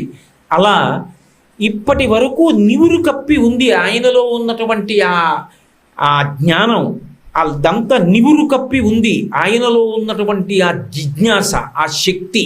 అంతే, అది ఒక్కసారి ఊదబడింది, పీఠాధిపత్యంలో కూర్చున్నారు, అంతే తనంత తాను భాషించింది. ఎంతటి మహోన్నతమైనటువంటి స్థానానికి ఎదిగిపోయారు అంటే తరువాతి కాలంలో ఆయన వస్తున్నారు అంటే నమస్కరించని వాడు లేడు. నాతో కాకినాడలో ఒక వృద్ధుడు ఒకప్పుడు ఒక మాట అన్నాడు, ఏమండి ఒక సన్యాసాశ్రమంలో ఉండి పీఠాధిపత్యంలో ఉన్న వ్యక్తి యొక్క దర్శనానికి వెళ్ళినప్పుడు పైన ఉన్నటువంటి చొక్కా బనీను విప్పేసి ఉత్తరీయాన్ని నడుముకి కట్టుకుని దర్శనానికి ఎడతారు. ఆయన చాలా వృద్ధులు, ఇప్పుడు లేరనుకోండి, శరీరత్యాగం చేశారు. ఆయన నాతో చెప్పిన మాట, కామకోటి పీఠాధిపత్యం వహించిన చంద్రశేఖరేంద్ర సరస్వతి స్వామి వారి శరీరత్యాగం చేసిన తరువాత కూడా వారి యొక్క భౌతికమైనటువంటి ఆ శరీరాన్ని చూడడానికి కూడా అందరూ అలాగే వచ్చారు సుమా. ఎవరూ చొక్కా బనీనుతో రాలా. అంత ప్రజ్ఞ, అంత గౌరవం, అంత ప్రేమ సంపాదించుకున్నటువంటి వారు ఎవరైనా ఉంటే చంద్రశేఖరేంద్ర సరస్వతి మహాస్వామి వారే. అంత స్థాయిలో యావత్ భారతం ప్రేమని మూట కట్టుకున్నటువంటి వ్యక్తి వారొక్కరే. అది అంత తేలికగా అందుకోవడానికి యోగ్యమైనంత ఎత్తు కాదు, అంత ఎత్తి ఎదిగిపోయారు మహానుభావుడు. యావత్ భారతాన్ని కూడా పాదచారి అయి పర్యటించారు. ఎన్నడూ సన్యాసాశ్రమ ధర్మానికి వ్యతిరేకంగా చక్రాలతో వెళ్ళేటటువంటి వాహనం ఎక్కింది లేదు. వెడితే శిష్యులు మోసిన పల్లకీలు లేదా కాలినడకన. అలా కాలినడకన వెడుతూ ఒకప్పుడు రామేశ్వరం వెళ్ళవలసి వస్తే, అప్పుడు కూడా మీరున్నారా అండి పక్కన? రామేశ్వరం వెళ్ళవలసి వచ్చినప్పుడు కూడా ఆ రోజుల్లో బ్రిటిష్ ప్రభుత్వం పరిపాలించిన వారు వాహనంలో వెళ్ళరు, రైల్లో వెళ్ళరని ప్రత్యేకంగా రైళ్ల రాకపోకలు ఆప్ చేసేస్తే కింద సముద్రం ఘోషిస్తుంటే కెరటాలు ఎగిరిగిరి పడుతుంటే, ఇప్పటికీ నా దగ్గర ఆ క్యాసెట్ ఉంది. సత్యజండం చేత్తో పట్టుకుని ఒక్కొక్క దొంగ మించి ఒక్కొక్క దొంగ మీద కాలేస్తుంటే మధ్యలోంచి చూస్తే కింద సముద్రం పెద్ద పెద్ద కెరటాలతో పైకి లేస్తూ ఉంటుంది. విపరీతమైన గాలి, బట్ట ఎగిరిపోతుంటుంది పక్కకి. అటువంటప్పుడు కూడా నియమం తప్పకుండా వంతెన అలాగే సత్యదండాన్ని పట్టుకుని ఒక్కొక్క కమ్మీ మించి దాటుతూ రామేశ్వరం వెళ్ళి దర్శనం చేశారు తప్ప వాహనంలో మాత్రం వారు వెళ్ళలేదు. త్రేతాయుగంలో రామచంద్రమూర్తి ఎలా ఆశ్రమ ధర్మాన్ని పాటించాడో, కలియుగంలో సన్యాసాశ్రమ ధర్మాన్ని మళ్ళీ అలా 100కి 100 పాళ్ళు పాటించినటువంటి మహానుభావుడు చంద్రశేఖరేంద్ర సరస్వతి మహాస్వామి. 9 పూటలు త్రిపుర సుందరి చంద్రమౌళీశ్వరారాధన చేసి కొత్తగా పీఠాధిపత్యం తీసుకుంటే రాత్రి అన్నం తినకూడదు, కేవల పలహారం వరకు కొంతవరకు అనుమతింపబడుతుంది తప్ప వారు అంత కష్టంలో చిన్న పిల్లవాడిగా అకస్మాత్తుగా పీఠాధిపత్యంలోకి వెళ్ళిన నియమాన్ని కూడా తప్పేవారు కాదు. ధర్మం అంటే ధర్మమే. ఒకానొకప్పుడు వారు చిన్న వయస్సులో ఉండగా మంచి యవనప్రాయంలో ఉన్నారు. 18 సంవత్సరాలు 20 సంవత్సరాల మధ్యలో ఉంటుంది. విశ్వనాథ అయ్యర్ అని పీఠానికి మేనేజర్ ఉండేవారు. ఆయన లోపల గదిలో కూర్చుని ఉన్నారు స్వామివారు. ఎవరో ఎక్కడి నుంచో ఒక స్త్రీ వచ్చింది, ఏడుస్తూ వచ్చి నా కష్టాలన్నీ స్వామివారికి నేను ఒక్కతేనే ఏకాంతంలో చెప్పుకోవాలి, లోపలికి పంపించమని అడిగింది. ఆయన ఏదో పనిలో ఉన్నారు మేనేజర్ గారు. అదిగో స్వామివారి గదిలో ఒక్కరే ఉన్నారు, వెళ్ళన్నారు. ఆవిడ లోపలికి వస్తోంది. స్వామివారు వెంటనే పెద్ద కేకేశారు, అయ్యా మేనేజర్ గారు. గబగబా లోపలికి పరిగెత్తాడు విశ్వనాథ అయ్యర్ గారు.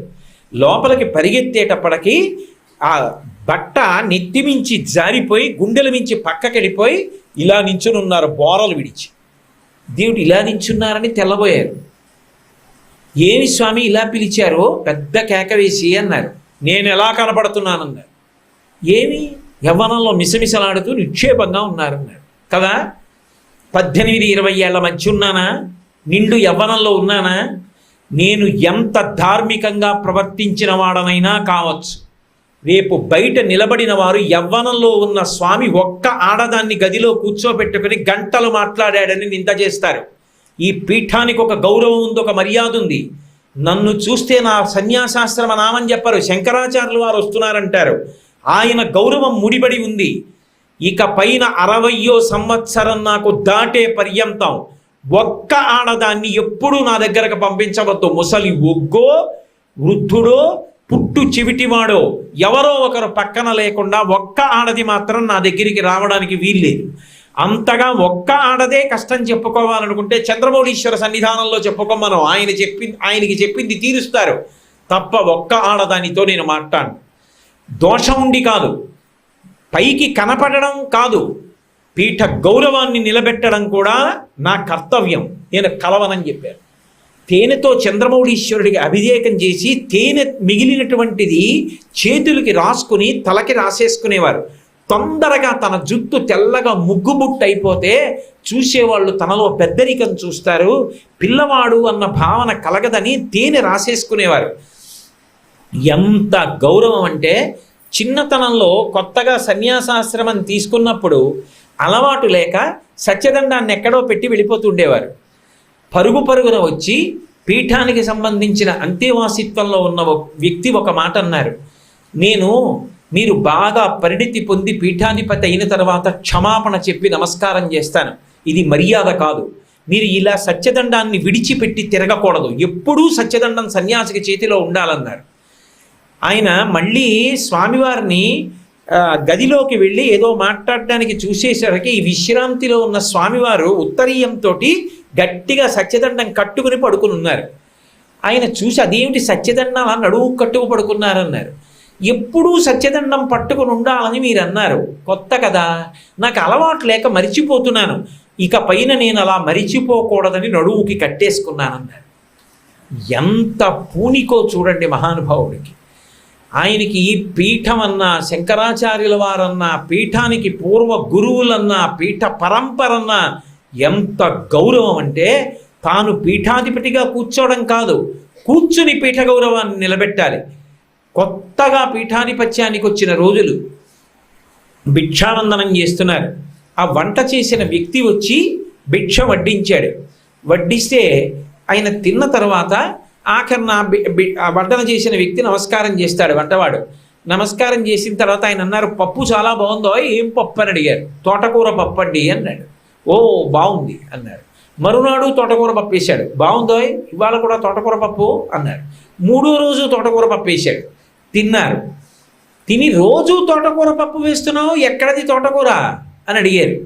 అడిగితే ఆయన అన్నారు, మీరు తోటకూర పప్పు బాగుందన్నారని పీఠానికి వచ్చేటటువంటి సందర్శకులు మీ యొక్క భక్తులతో చెప్పారు. వాళ్ళు రోజు మోపులు తోటకూర తెస్తున్నారు, తోటకూర పప్పు వేసి పెడుతున్నానన్నాడు. ఓహో అన్నారు. ఏమనలేదు. మరునాడు భిక్షావందనం చేసి వడ్డిస్తానన్నాడు. చెయ్యి ఊపి అక్కర్లేదన్నాడు. భిక్ష చెయ్యవలసిన సమయానికి గోశాలలోకి వెళ్ళి గోమూత్రాన్ని ఆచమనం చేసి గోమయాన్ని తీసి ఉండ చుట్టుకుని నాలుక మీద రాసుకుని లోపలికి వెళ్ళిపోయారు. 1 రోజు అయిపోయింది, 2 రోజులు అయిపోయింది, 3 రోజులు అయిపోయింది. పీఠాధిపతి భిక్ష తీసుకోవట్లేదు.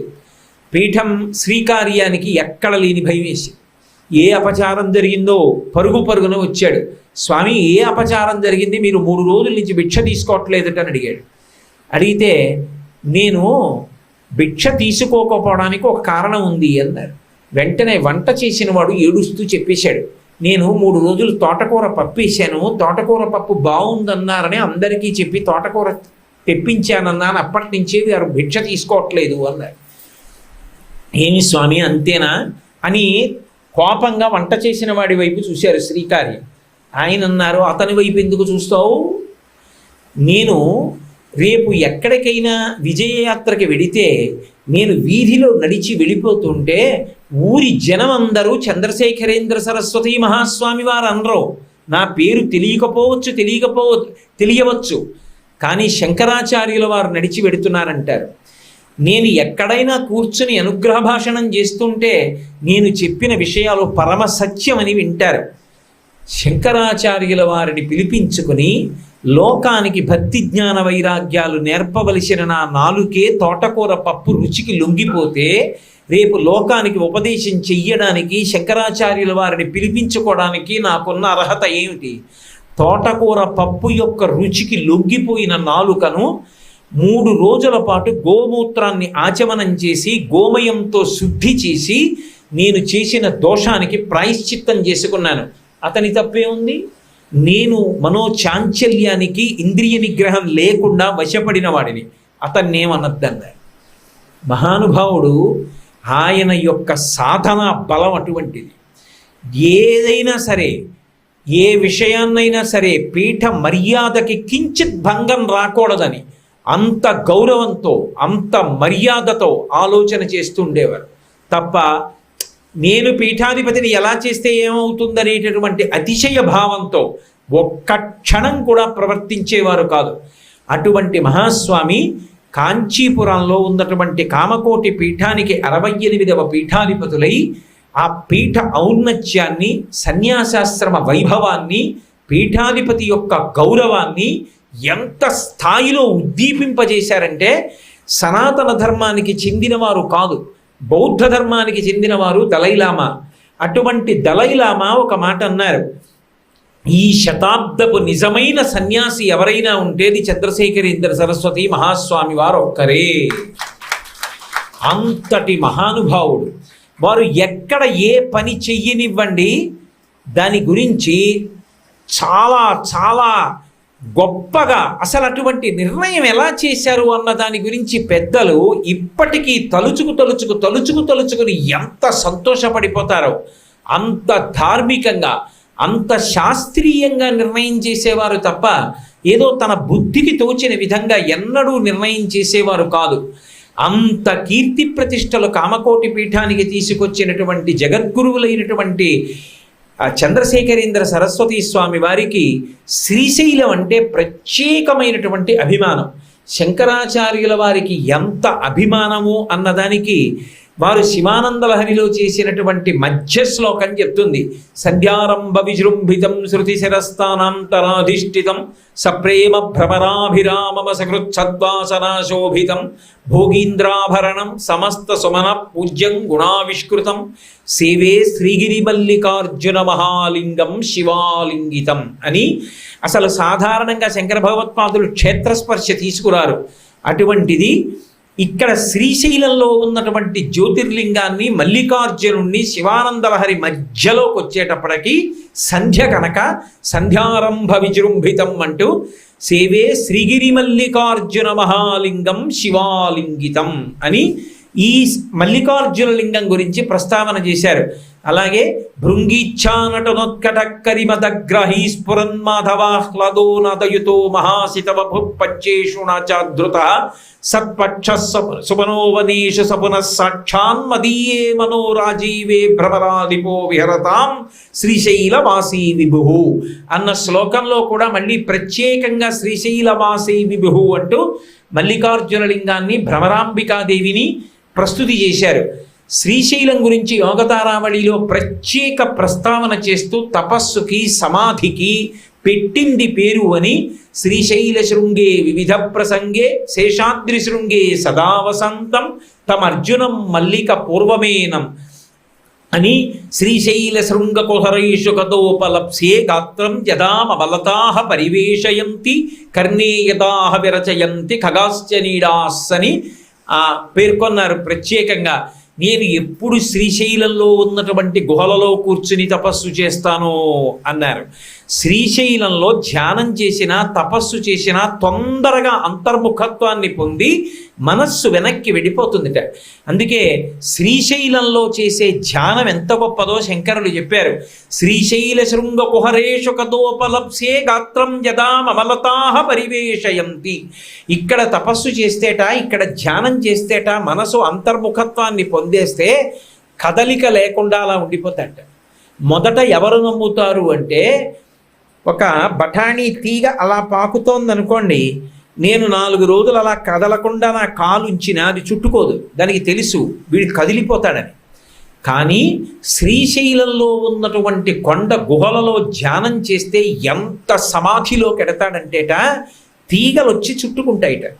గాత్రం యదా మమలతాః పరివేష్టయంతి, అలాగే కర్ణే యదాః విరచయంతి ఖగాశ్చ నీడాస్.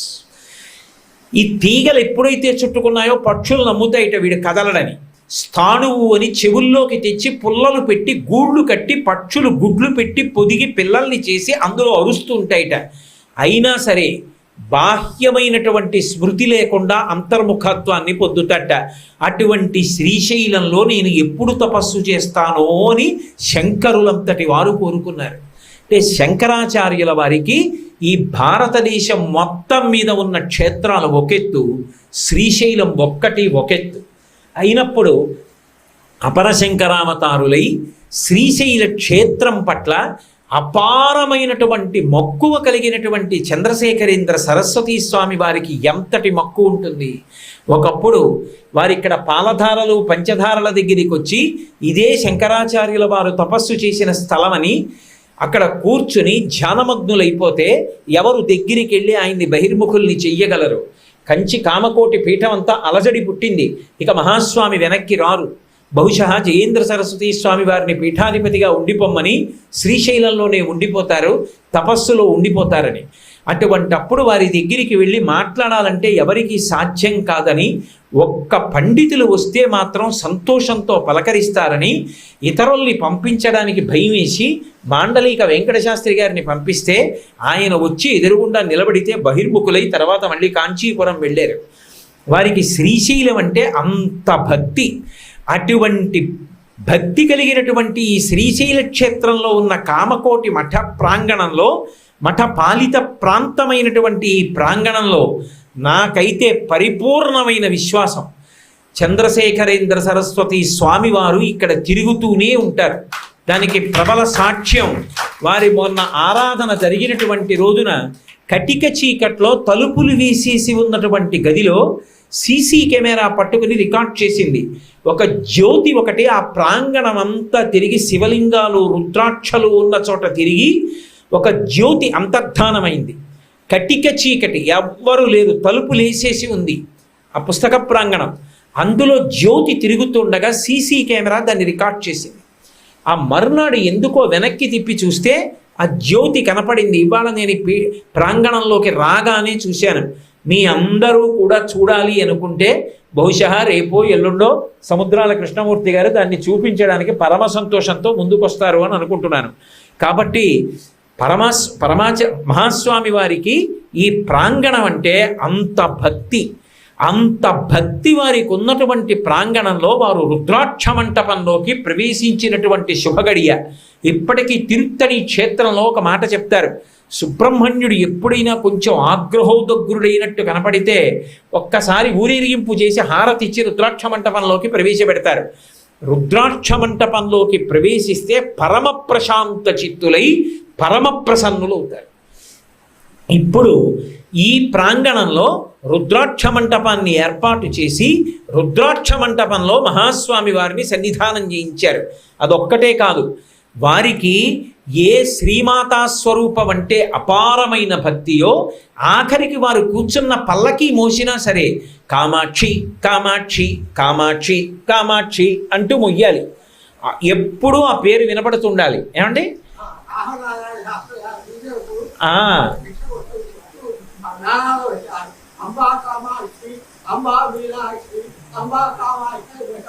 అంబా కామాక్షి, అంబా మీనాక్షి అంటూ తాడేపల్లి రాఘవనారాయణ శాస్త్రి గారంతటి వారు ఎదురొచ్చారు. ఆ పల్లకి మోస్తున్నా కూడా కామాక్షి కామాక్షి అంటూ వెడుతుండేవారు. ఇప్పటికీ నేను మహాస్వామి వారు కూర్చున్న పల్లకీలు చూడటం కోసం వెడుతూ ఉంటాను ఆ మ్యూజియం దగ్గరికి. వెళ్ళి ఆ లోపల పెట్టిన పల్లకీలన్నీ చూసి మురిసిపోయి, ఓహో ఇందులో కదా స్వామి కూర్చున్నారు, ఇందులో కదా దండక మండలాలు పెట్టుకున్నారు అనుకుని ఆనందపడిపోయి వెళ్ళిపోతూ ఉంటాను. అలా ఆయన ఆ మేనాలో కూర్చుని వెడుతుండేవారు. ఆ కామాక్షి అన్న పేరంటే ఆయనకి అంత భక్తి. అటువంటి కామాక్షి స్వరూపాలైన సప్తమాతృకల్ని, అలాగే అమ్మవారి యొక్క 3 రూపాలైనటువంటి మహాలక్ష్మి, మహాకాళి, మహాసరస్వతి స్వరూపాల్ని ఆ రుద్రాక్ష మంటపాన్నంతటినీ కూడా పరివేష్టించి ఉండేటట్టుగా ఏర్పాటు చేసి, రేపు ఏకాదశి కనుక రేపటి రోజు ఉదయం ఆ మంటపంలోకి ప్రవేశింపచేసి మహాస్వామి వారి దర్శనమిస్తారు. ఎంత అద్భుతం! శ్రీశైల క్షేత్రంలో రుద్రాక్ష మంటపంలో స్వామి కూర్చుని ఉండగా, సప్తమాతృకలు పరివేష్టించి ఉండగా, ఆయన అంత్యవాసిత్వం పొందిన వారందరూ కూడా ఇక్కడికి వచ్చి ఉండగా, ఇక్కడికి రావడం, ఇక్కడ భోజనం చేయడం, ఇక్కడ కూర్చోవడం తక్కువని మీరు అనుకోకండి. ఎందుకు చెప్తున్నానో తెలుసా ఈ మాట? తాడేపల్లి రాఘవనారాయణ శాస్త్రి గారంటే మహాస్వామి వారికి ప్రాణం. గతంలో నేను ఒకసారి ఇక్కడ భాగవతం ప్రవచనానికి వచ్చినప్పుడు తాడేపల్లి రాఘవనారాయణ శాస్త్రి గారు అబ్బాయి వచ్చారు. రాత్రి 1:30కి రాఘవేంద్రరావు గారిని పిలిచి చెట్టు కింద కూర్చుని ఓ మాట చెప్పారు. రేపు వెళ్ళిపోతానన్నారు ఆయన. రేపు వెళ్ళిపోదాం అనుకున్నాను. మహాస్వామి వారు వచ్చారు. వచ్చి, ఏమయ్యా ఇది నా మఠ ప్రాంగణం, నీకు తెలియదా? నాకు ఈ శ్రీశైల ప్రాంగణం అంటే చాలా ప్రీతి అని. ఈసారి నేను నాకు ముఖ్యమైన వాళ్ళందరినీ పిలిపించుకున్నాను. కార్యక్రమం అయ్యే వరకు మీ అందరూ ఉండి అన్నం తిని వెళ్ళాలి, మీరు వెళ్ళడానికి వీల్లేదన్నారు. నేను ఉండిపోతున్నానన్నారు. ఏమి రాఘవేంద్ర గారు? ఈ ప్రాంగణం అంటే మహాస్వామి వారికి అంత ప్రీతి. అందుకే ఈసారి రుద్రాక్ష మంటప ప్రవేశం చేసేటప్పుడు చంద్రమౌళీశ్వర శాస్త్రి గారిని కూడా పిలిపించుకున్నారు. అంత శుభగడియ రేపటి రోజు ఉదయం ప్రారంభం అవుతోంది. రేపు ఎన్ని గంటలకి ఆ కార్యక్రమం జరుగుతుందో నా ప్రవచనం తర్వాత సముద్రాల కృష్ణమూర్తి గారు మీకు తెలియచేస్తారు. ఎందుకంటే అది చెప్తే కదా అందరూ వచ్చి ఆనందంగా పాలు పంచుకోవడం.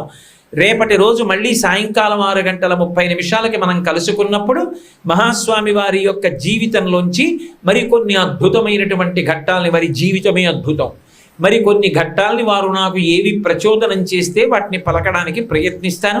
మంగళాశాసనపరై మదాచార్య పురోగమై సర్వైశ్చ పూర్వైరాచార్యై సత్కృతాయాస్తు మంగళం. మంగళం కౌసలేంద్రాయ మహనీయ గుణాత్మనే చక్రవర్తి తనూజాయ సర్వభౌమాయ మంగళం. ఉమాకాంతాయ కాంతాయ కామితార్థప్రదాయిని శ్రీగిరీశాయ దేవాయ మల్లినాథాయ మంగళం. సర్వం శ్రీ ఉమామహేశ్వర పరబ్రహ్మార్పణమస్తు. స్వస్తి.